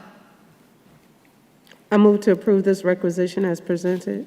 I second the motion. It's been properly motioned and second. Are there any questions, comments, or concerns on this item? All in favor say aye. Aye. Motion carries. Item 251, please. I move to approve the first read and refer the ordinance to the Planning Commission. It's been properly motioned and second. Are there any comments, questions, or concerns on this item? All in favor say aye. Aye. Motion carries. Item 251. This is a requisition for the Water Resources Department for Owl's compressor service for air compressor in the amount of $18,235.55. I move to approve the requisition as presented. I second that motion. Been properly motioned and second. Are there any comments or questions? All in favor say aye. Aye. Motion carries. Item 252, please. This is a requisition through the General Services Department for Georgia Civil. This is for civil engineering for the fire station number 10 in the amount of $27,000. I move to approve the requisition as presented. I second the motion. It's been properly motioned and second. Are there any questions or comments concerning this item? All in favor say aye. Aye. Aye. Motion carries. Item 253. This is a requisition through the General Services Department for Pro Fence. This is for the fencing at Earl O'Neill softball fields in the amount of $18,396. I move to approve this requisition as presented. I second that motion. It's been properly motioned and second. Are there any questions? All in favor say aye. Aye. Aye. Motion carries. 254, please. This is a requisition through the Stormwater Management Department for Ernst Concrete. It's for Class A 3,000 concrete in the amount of $18,962.50. I move to approve this requisition as presented. Sorry. I second the motion. It's been properly motioned and second. Are there any questions or comments on this item? The price of concrete, along with the price of lumber, and all other prices right now, and I think that's probably what choked up Commissioner Washington. Yeah, She was looking at that price and said, there's a significant difference. All in favor, say aye. Aye. Motion carries. Next page. Next item, please. Item 255 is a requisition through the Sheriff's Office for FARO Technologies Incorporated for 3D forensic laser scanner in the amount of $43,256.79. I move to approve the requisition as presented. I second that motion. It's been properly motioned and second. Are there any questions or comments on this laser scanner? All in favor say aye. Aye. Aye. Motion carries. 256, Director Rutledge. Yes, Mr. Chairman, item 256 is surplus of equipment through the Fire and Rescue Department, Water Resources Department, Senior Services Division, the EMA Department, and the Sheriff's Office. All right, Commissioner Washington. I move to declare these items as surplus as presented. I second the motion. Been properly motioned and second. Any questions or comments on these items? All in favor say aye. Aye. Aye. Motion carries. Item 257. Yes, Mr. Chairman, item 257 is a list of alcoholic beverage license requests. I noticed, Executive Director Rutledge, every time we get to these alcoholic beverage licenses, somehow you always have Commissioner Washington to lead The charge? the Yes. charge. Yes. Is that It's all about economic development, Chairman. That's economic it. development? That's all. All right. Commissioner, what is your pleasure? I move to approve these requests as presented. Yes. I second the motion. Been properly motioned and second. Are there any additional comments, questions, or concerns on these alcoholic beverage licenses? All in favor say aye. Aye. Aye. Motion carries. Item 258, please. This is a resolution authorizing the staff and professionals to proceed with the issuance of stormwater revenue bonds and for other purposes. I move to approve the resolutions presented. I second that motion. It's been properly motioned and second. Any comments or questions on this item? Thank you to the Finance Department and Terminus for, and just setting this plan in place, because this is the first step to righting the wrong of improving our stormwater system, and this is a way in which we can exponentially do this. We can speed it up, put things on a plan, and start getting this done. So I'm excited about this. Who knew that I would ever be excited about stormwater? Well, But our new stormwater director has rolled off on me, and I'm excited. Like, this is in fact, exciting. Commissioner, and I really appreciate what you're saying, we're all excited, but I want to call up Director Simpkins very briefly because he has taken a quantum leap forward in terms of the leadership of our stormwater department. For him to really connect the dots and talk about the movement that Terminus and Finance have worked well together to bring this to fruition for the Stormwater Department and really for the citizens of Rockdale County. Director Simpkins, just give us your brief overview on this movement. You and I were just talking about this last week and the significance of this and the improvement. Oftentimes, citizens don't see when we use that term or phrase infrastructure and know the impact of the community on the community as it relates to economic development and safety and everything else. Tell us about. That's very true, Chairman. A lot of times with infrastructure, people just a traveling public going about their daily business throughout the county just don't realize how important infrastructure is to them until that roadway that they're traveling on is washed out and they have no way to, get to where they're trying to go to. So I think these bonds and taking a proactive approach is going to help Rockdale County alleviate and deal with all of the stormwater issues that they have currently. Well, we certainly do appreciate what you brought to the team thus far and a lot of I really paid attention to his presentation during the capital improvement work session and very innovative, very forward thinking in terms of what we need to do. All of us have heard the fact that over 40 years of neglect, our stormwater infrastructure throughout Rockdale County has been on the back burner. And because of all of these torrential downpours and rain and inclement weather, we're seeing the neglect in action when we get videos and pictures of folks' backyards and front yards that are submerged in water. This will alleviate that. It won't happen overnight. I want to make sure I say that because we got more rain coming and more storms coming. But this is the beginning. And as Commissioner Washington was pointing out, this process will allow us to expedite this and step things up through this bonding operation. So thank you, Director Simpkins, for your leadership. And again, I really want to say thank you to Terminus, Mac Underwood specifically, as well as Deputy Director Bill Vaughn out of our Finance Department, working in concert to make this happen, along with the Tax Commissioner and Chief Cade. So thank you so much, Director. Yes, sir. Mm-hmm. Well, I think it's one of those things, infrastructure is what you don't see. Right. And as I'm thinking about it, we're getting ready to sheetrock the basement that we've been, renovating. It's going to cover up the majority of the financial impact. It's going to cover up all the new plumbing, all the wiring. The wiring, talk about 40 years of neglect. My house is 80-something years old, and the wiring was frayed and in total disrepair. But you would never see that. Right. There would have been some, event that would have indicated later, like a road washed out. Yeah. And so it's never fun to put your money into something that you can't see, but you have to do it.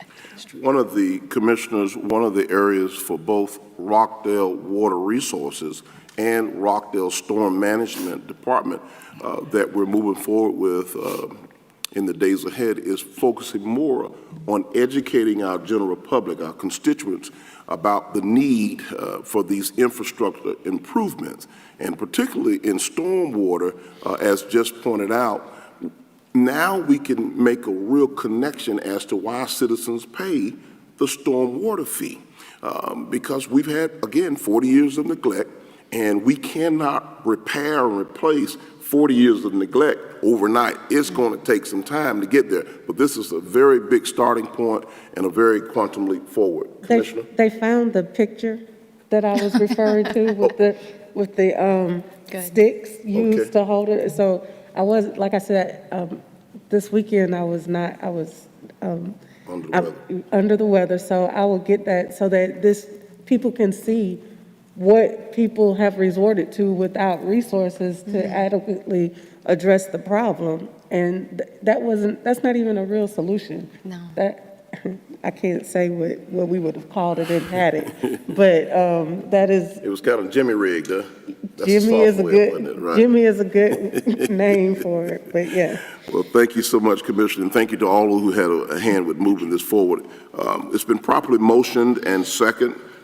All in favor, say aye. Aye. Motion carries. Item 259, please. Item 259 is an ordinance to amend Chapter 70, Part 2 of the Code of Ordinances of Rockdale County, Georgia, entitled Parks and Recreation, to provide an effective date and for other purposes.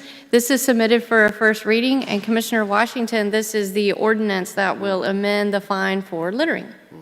Oh. Yes. So, Commissioner, we want to make sure we've got this one on the agenda. You brought it up just a couple of weeks ago, and I will say that between Executive Director Rutledge, Executive Director Sanders, and Chief Cave working with the county attorney, we were able to go ahead and get this on the agenda and move forward. What is your pleasure? I move to approve the first reading of this ordinance as presented. I second the motion. Been properly motioned and second. All in favor, say aye. Aye. Aye. Motion carries. Any comments about that littering ordinance you want to add? That was fast, so thank you. And I'm excited. It shows us that we are committed to at least the first steps of making this county eerily clean. I am excited that we are getting ready to enhance the fines, and hopefully we can start holding people accountable with those new fines. Absolutely. Well, I think now, Director Rutledge, we are at the point of public comment. Public comment? I've got two over here. I'm not sure if these were from, Those are these are new. from this morning. Okay, then I Right, will so go don't ahead have and read. As a reminder, public comment is limited to 3 minutes per speaker. Comments relative to any issues that are currently going through the public hearing process, matters that are in active litigation, political campaigning, or partisan politics will not be heard in this meeting. Speakers are to address the chairman, not each other or the audience, and are expected to conduct themselves in an appropriate manner. The use of abusive or profane language shall not be allowed. No debate or argument between speakers and/or members of the audience shall be permitted. Okay.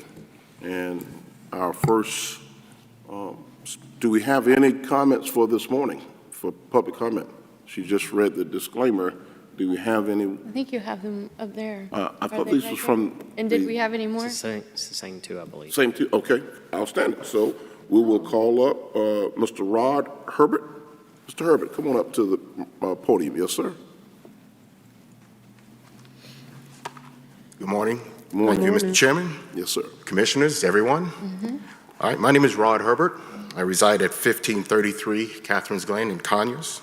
I'm a retired utility professional who has since relocated to Conyers in 2018. Thus far, my wife and I are enjoying the county and our neighbors and our friends in the Summer Creek community.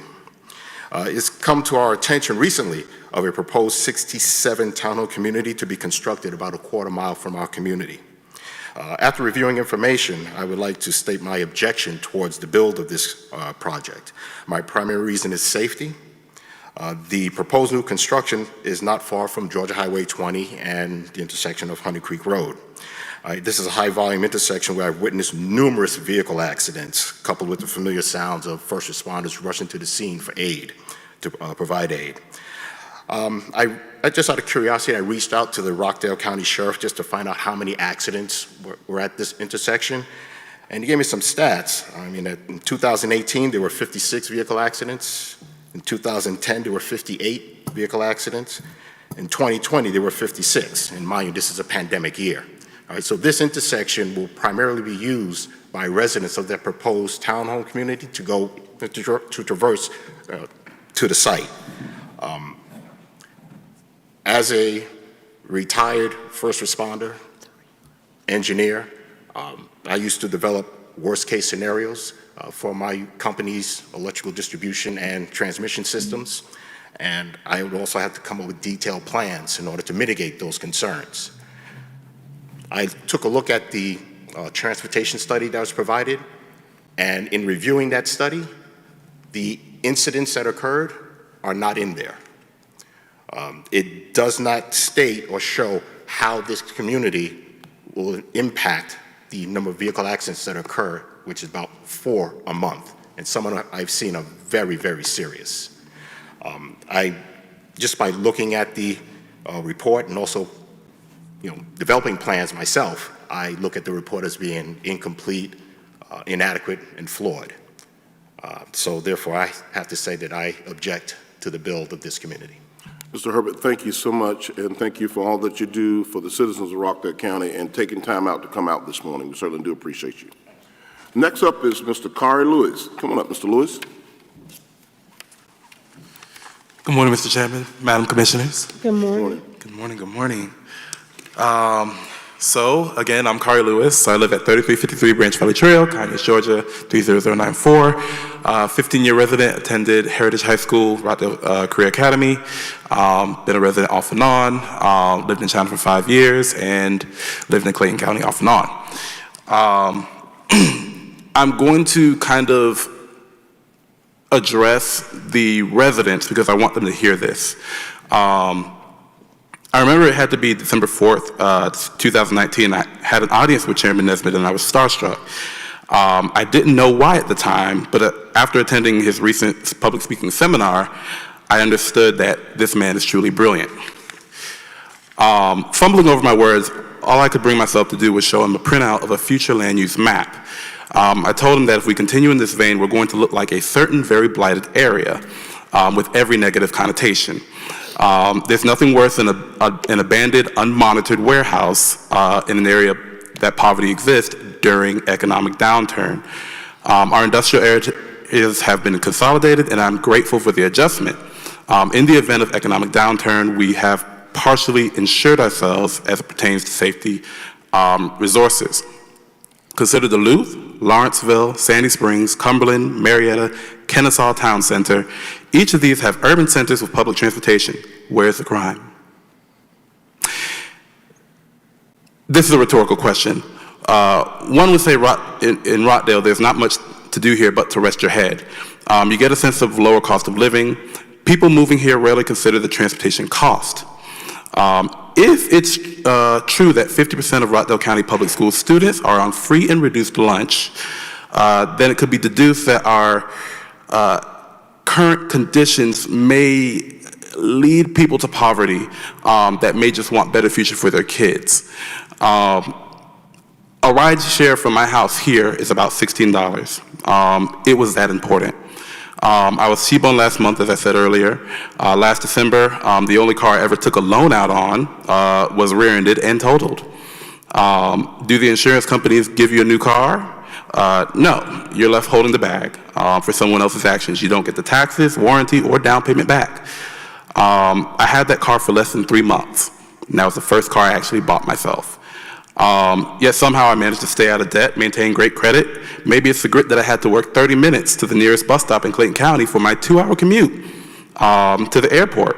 But I saved $500 a month, somehow paying rent for a room. I have hopes that people will be more open-minded towards urban development and public transportation. Thank you. Thank you, Mr. Lewis, and thank you for all that you do on behalf of the citizens of Rockdale County. It's now time for board comment. I'm going to go right on to Commissioner Washington. Commissioner Washington? Thank you. I'm starstruck also. You should be. You've been sitting up here with me 5 years. I know. You should have been fainted by now. I had to stay in my seat. Since you opened that door, I walked right on in there. I had to, there's oftentimes I had to be strapped in, so I was like far Y'all are so out from my starstruckness. You couldn't hold that one, could you? I could not. No. Thank God for the mask. But And thank God for your restraint. oh goodness, excuse me. This is the 1-year anniversary of George Floyd, and as lighthearted as we've just been, that was a very pivotal and deeply monumentous place in American history. But it was also a place where many of us came together. Mm-hmm. I know that I spent time with Commissioner Williams last summer during the pandemic in the 1,000 degree weather, holding signs in unity of, of someone's right to breathe, even when they're accosted by law enforcement. And just thinking about George Floyd, I just wanted to reflect on the fact that even though it wasn't the way in which we would want reform to come, it started a whole lot of conversations that many people in the community were saying needed to be had, but people didn't necessarily want to have. And I'm grateful for that part of George Floyd, and I'm grateful for the opportunity and people like Commissioner Williams who were out on the front line every day with a sign advocating for Black Lives Matter and the fact that people need to be able to breathe freely in this country. My second point is this is graduation season, and we have so many graduates and people looking forward to moving on to their next phase of life, whatever that is. So congratulations to all of our graduates from high school, college, and middle school to high school, elementary school to middle school, kindergarten. Everybody's graduating. So my granddaughter mentioned that she's 5. She's graduating from preschool. Okay. Yes, that's it. And KJ's not graduating yet, you all. So I don't even want to know what that's going to look like when he graduates from preschool. So. We know it's going to be a party. Right. I don't know how you all know that.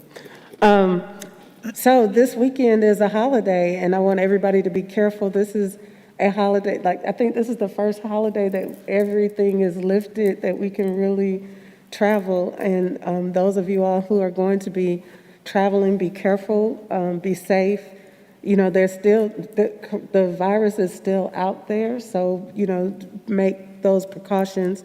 But also, I want to ask people to remember the solemnness of the occasion. Also, this is Memorial Day weekend, the time to honor those that fought and perished for this country. So happy Memorial Day, have fun, but also remember the solemnness. That's all I have. All until right. Dr. Williams reminds me of something else. Right. Commissioner Williams. Okay, well, I have a whole list. Oh. So just piggybacking on Memorial Day, there is a service out at Waukee Rose at 11 o'clock on Monday morning, May 31st. Those are always, I always enjoy those. Mm-hmm. Of course, having my husband as a veteran, having been a military wife during the Vietnam War, there's a sense of pride about that, right, and a sense of appreciation for this service, and especially the recognition of those newer veterans who have been through some of those desert wars that have been extremely impactful physically and emotionally and mentally for them. I want to remind people, excuse me, I want to remind people that there is an election going on for our probate judge. It's extremely important that everyone gets out to vote for this.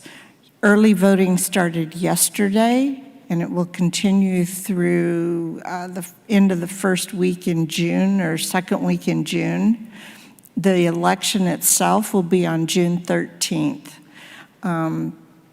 This position, this is another one of those infrastructure positions where you may not have any contact or really be aware of what the probate judge does until someone has a mental health crisis, or someone passes away, or there's some custody issue that needs to come up. Those issues of wills and probate and mental health commitments all come under the probate judge. So it's important to consider who you're voting for And it's important, really important, to get out and vote because this is the only thing on the ballot. We typically have 35 to 45,000 people who vote in elections. They are anticipating 2,500 in this election. Let's show them differently. Let's turn out and make sure that we are voting. I appreciated Chief of Staff's I voted sticker on his lapel this morning. So please do that. I voted no on the Honey Creek townhomes, and I wanted to just talk about that for a minute. And the young man who spoke about the transportation issues in that particular intersection at I-20, turning left, if you're coming south on, not I-20, coming south on Highway 20 and turning left onto Honey Creek Road, in spite of the studies that were done, there's still some issues that we will be dependent on GDOT to fix. And we know that it takes time for GDOT to get around to those different local issues. And I just felt like that intersection is a problem. That after having talked with the residents, that's their main concern, is the transportation issue with that intersection. So I just wanted to make that clear. The capital improvement 5-year plan, that was really, really enlightening. 2.5 days of listening to each of the directors and the departments talk about their capital improvement plans, not their budgets at all, just their capital needs. And having been the first time that we've ever done that, it was extremely valuable in looking at the funding that we have and looking at the resources. And then now, of course, we'll have to go through and start to prioritize. But we have a plan, and I'm big on plans. And I liked the structure of where we started with all those presentations and what of the possibilities of what that means in the next 5 years. I wanted to close with the fact that May is Mental Health Month. And, you know, I think every May I've talked about this and the numbers of the fact that 25% of the population is typically dealing with some sort of mental health issue, from mild depression to very serious mental illnesses at any given time. 25% of our population. That rose to about 30% during the last year with COVID. And as I was looking up some information this morning, let me get to that.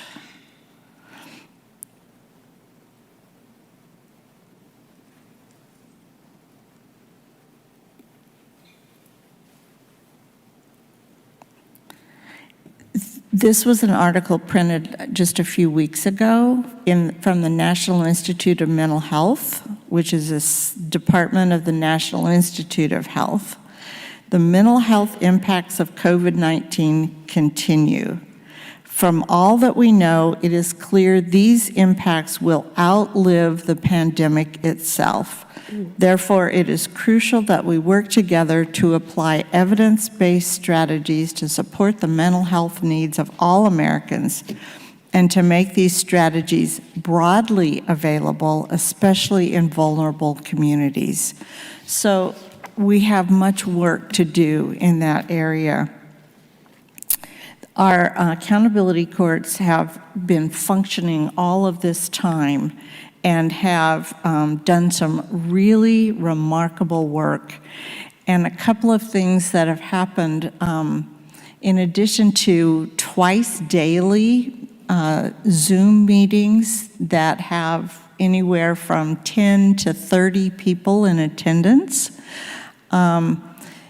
This last weekend, Mary Lou Snow, who is over the Mental Health Resource Court with Judge Mumford, organized a carnival for members of the accountability courts and their families, and others in the community who have joined into the Stepping Up initiative, even though they're not participating in a court, they're participating in their own recovery of their own choice.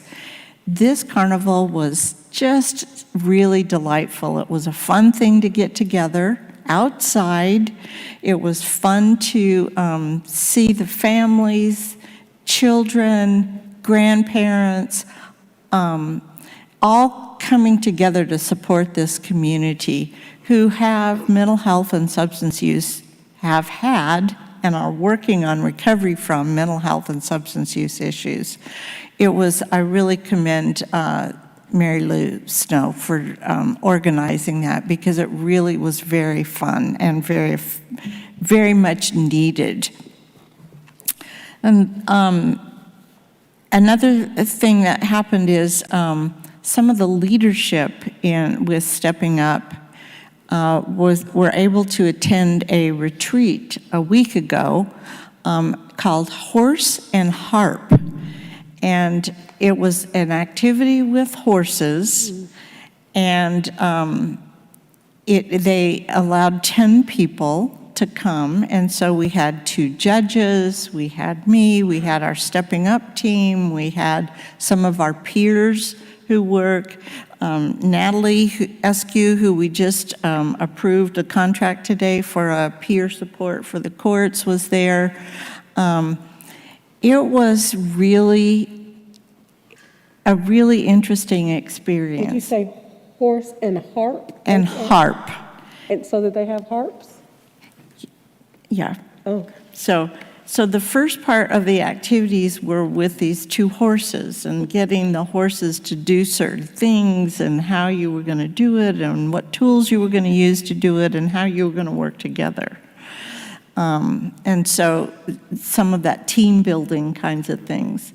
The harp part was they had a harpist, and then you journaled. And you did what? Journaled. Journal. Listening to the harp playing. And that was the part I was really looking forward to, and unfortunately I had to leave before that. But from those who were able to stay for that journaling part, they said it was just really, really enlightening, self-enlightening, to be able to listen to that beautiful harp music and to journal. And so that was a team building activity that was offered pro bono to us by this group who does these horse and harp retreats. It was here in Rockdale County. Oh, wow. Yeah, it was here in Rockdale County. So it was really good. The last thing I had was that when Director Holmes was talking about inclusion and diversity, it made me think of the term cultural competency, which loosely defined is the ability to understand, appreciate, and interact with people from cultures or belief systems different from one's own. And so I wrote a few notes on, what does cultural competency really mean in terms of, it's more than just recognizing different races, different genders, different roles. It's understanding what experiences come for people of different genders, for people of different ethnicities, for people of different races, that history that each of us comes from and with. I guess probably the most stark experience for me was having grown up in California, and actually all of my children were born in California. So, we've been here out of California for over 30 years, but coming from that culture to Southern culture was very different. I'm sure. And I'll just give you an example. At one point, my in-laws said I never helped in the kitchen when I was at my mother-in-law's house. So I always asked, do you need my help? And I was always told no. Well, I thought no meant no. But sometimes no doesn't mean no. But coming from my experience in California, where you didn't try to go around those things and, worry about making people feel like, oh, they don't have to, but you're really supposed to volunteer. I didn't know that. And so, takes years. So cultural competency is on all levels of differences and experiences that people have. So those are my comments today. Very good. Thank you, Commissioner. A couple of comments and announcements I want to make. First, I want to share somewhat the sentiments of our local clergy here in Rockdale County. As the vaccine is making its way across the county, seasons are naturally changing. They wanted me to remind you all this is a good time to get back to church. Many of the churches are open. Some of them are still doing worship service on the lawn or in the parking lot to be safe. Some of them are actually having inside sanctuary services with limited amount of people. But more importantly, they wanted me to get the word out that the church doors are swinging wide open, and they are looking forward to their members and congregants and parishioners getting back to their places of worship. So we really rely heavily on our local clergy here in Rockdale County to support the needs of our community, and they do it in so many different ways. And I wanted to take an opportunity to say thank you to them, because actually, and Director Morgan knows this firsthand, and so does Executive Director Sanders, about how the local clergy really stepped up its game during the heart of the pandemic and making sure that many of our senior citizens were fed, they were able to get to their doctor's appointments. So the local churches and the faith-based community and our clergy play a very vital role in the success of Rockdale County, and we do appreciate them, because government alone can't get the job done. So your pastor says he missed you, she misses you, and they look forward to seeing you at the nearest Sunday service you can get to, whether in the parking lot, on the lawn, or in a limited sanctuary setting. So I wanted to point that out. Also, thank you to Commissioner Washington and Commissioner Williams for pointing out the importance of the Memorial Day holiday weekend. And as Commissioner Washington pointed out, not just backyard barbecues and get-togethers, and certainly with the vaccine moving its way around, things are changing in a positive way, but the pandemic, we are still inside of a pandemic. So please be mindful of all of those CDC guidelines, but more importantly, take a moment and educate, particularly the young people, about the essence of Memorial Day. Some people don't slow down to realize that it's just not a day to be off and just have a barbecue, a backyard get-together or something around the pool, but there's a real reason, because so many people make the ultimate sacrifice so that we can be free. And the Memorial Day program, I'll be participating out at the Veterans Memorial Park, the Walk of Heroes here in Rockdale. And by the way, if you've not had an opportunity to get out to the Walk of Heroes, take your family, your children, you are missing out on a big, big treat, a very beautiful landscape of education and information about all of our armed services and the contribution being made by those who have paved the way in the terms of us living in a country that we can be free in. So Memorial Day has a lot to do with paying tribute and saluting those who've made the ultimate sacrifice. I also want to remind folks about these holidays. Please, ma'am, please, sir, don't drink and drive.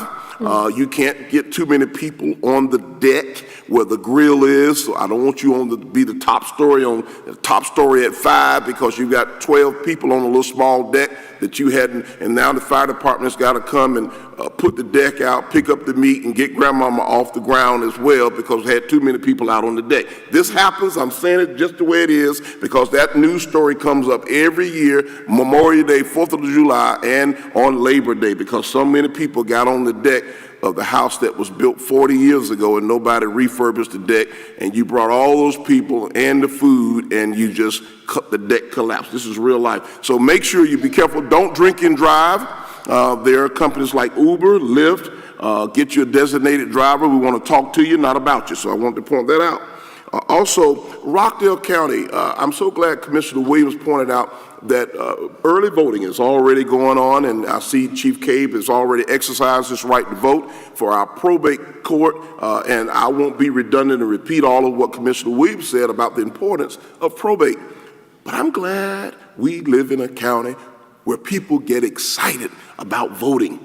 And I hope that we can turn those numbers around and that there are way more than 2,500 measly people making their way to the poll to vote. I think all of the things that we've experienced over the last 22 months and the exercising of the right to vote and people having a real valid voice in society, every time there's an opportunity to vote for any election, I think people ought to turn out in record number and make their way to the polls.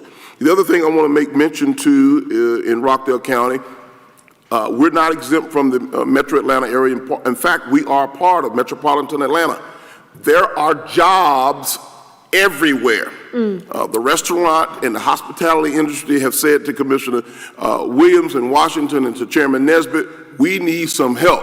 We need people to come to work. We want folks who really want to work. We're experiencing some of that in county government and a few of our departments as well.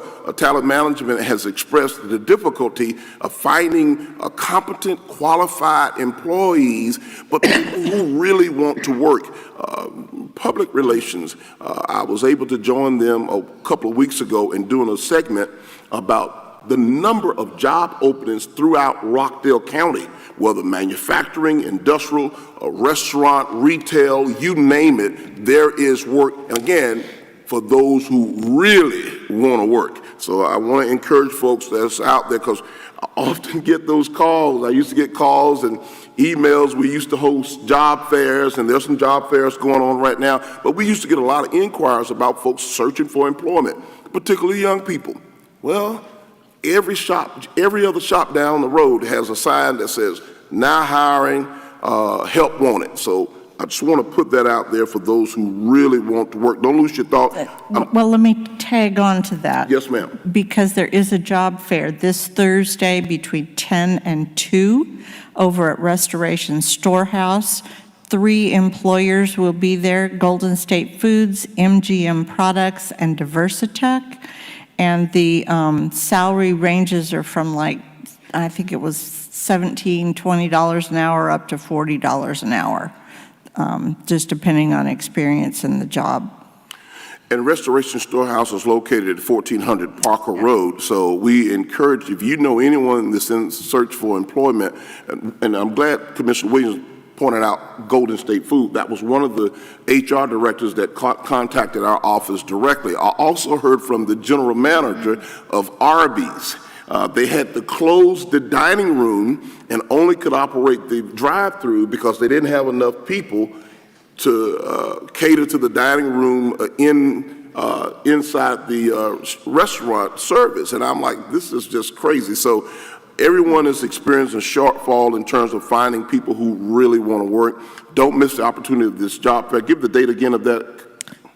This Thursday, May 27th, from 10 a.m. to 2 p.m. in person at Restoration Storehouse. And I'm under the belief that if you show up with an attitude that you want to work, you're going to probably be hired on the spot, because that's just how desperate folks are in terms of looking for folks. Looking for employers. Just wanted to point that out. I also want to continue to talk about the campaign, and I really commend Commissioner Washington for leading the effort to increase the fine to $1,000 for those people who are littering, particularly in our parkways and trails and paths throughout Rockdale County, but not just limited to the parks in Rockdale County, all over this community. As you know, a month ago, at the beginning of this month, we did a community-wide cleanup. We are encouraging, if you see something, say something. It really disturbs me to see people throwing out carry-out trays and continue to dump mattresses, car tires, household appliances, and household waste all throughout the county, just littering up our county. When you see these things taking place, if you can get any information and share that with we have an ordinance that can be enforced by the local city police department as well as the Rockdale County Sheriff's Office and our code enforcement division. So if you see something happening, please report it. I'm encouraging particularly all of those folks that care about their community. Let's all take an active role in keeping our community, our county clean. It really makes a mess, and it looks bad when people are traveling through our community, and for residents who live here to have to see such an eyesore of trash, litter, and debris. So let's all take a hand in stepping it up there.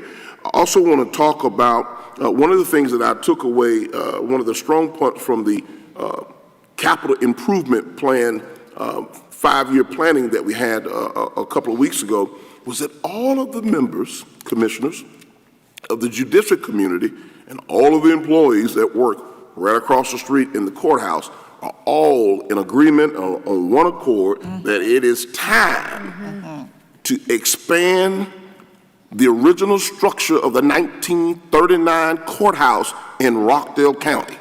Now, we've got to get excited about that courthouse more than just being a movie set for old movies. We've got to have space. We're bringing in a new state court judge next year, and unless that judge is going to sit in the lap of another judge, we don't have any place to put that person already. We've got to expand it. We've got to make sure that we have holding cells, we have safe spaces for people coming and doing business inside our courtrooms. We've got to have space for the DA, investigators. We need more space, and we're going to need parking here in Rockdale County. So I was delighted during the capital improvement process, commissioners, to hear from all of the judges and members of the judicial community and those who work in that courthouse talking about, really was a plea and a cry for the need of space and expansion. We're going to embrace the heritage of this community. In fact, the 1939 structure is on the National Register of Historic Places, so we cannot demolish that building. But in order to grow and meet the need and the demand of our community, we're going to have to grow. We're going to have to expand it. We're going to be coming back to the general public with more information about some creative options in terms of funding and how we can get that done. We've learned so many things from our past experiences. We've grown and matured in many areas, and we're ready to move forward, and we have to move forward. And you talk about courthouse, but we talk about this word infrastructure. The court system is a part of the infrastructure and the backbone of a community. So I wanted to make sure I point that out.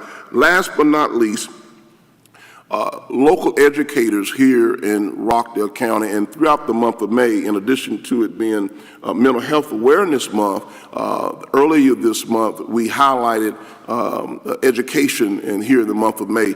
But a lot of the educators, about a handful of them, I've got an email over the weekend reminding parents this summer will be different, as school will be opening its doors this fall, coming out of a pandemic. Regardless of whether your young person participated in virtual learning, a hybrid type setup where they did in classroom and some virtual learning, they are encouraging you to get your young people enrolled in summer enrichment programs this summer. There'll be several different summer camps and opportunities for them to spruce up their skills in terms of mathematics, reading comprehension, STEM education. Find those summer enrichment programs and get your young people enrolled so they can be better prepared as the school year opens up. And all the precautions that they will continue to take in each one of the school environments. Parents are ready for kids to get back to school. Kids are ready to get back to school. and several teachers are wanting to be able to work and educate in a health and safety environment that is conducive for learning and fun and school activities. So I just wanted to point that out. Make sure, and there's going to be tons, they're already advertising so many different summer enrichment programs for young people to participate in. It's so important. Thank you to all of our public comment speakers this morning. We heard you loud and clear. We take everything you say into deep consideration as we're trying to grow the community for all 95,000 plus residents in Rockdale County. It's difficult sometimes making the best decision for every person. And it's very, so we have to think from a global perspective as county commissioners. This job is not an easy job, not an easy task. If it was, there'd be tons of people up here doing it. And we have to make those decisions that will grow the community and maintain safety and health for everyone and continue to keep our pulse on the finger of the people in our community. Thank you so much. Director Rutledge, is there any need for executive session this afternoon? No, Mr. Chairman. Happy Tuesday to all of you all. This meeting is adjourned.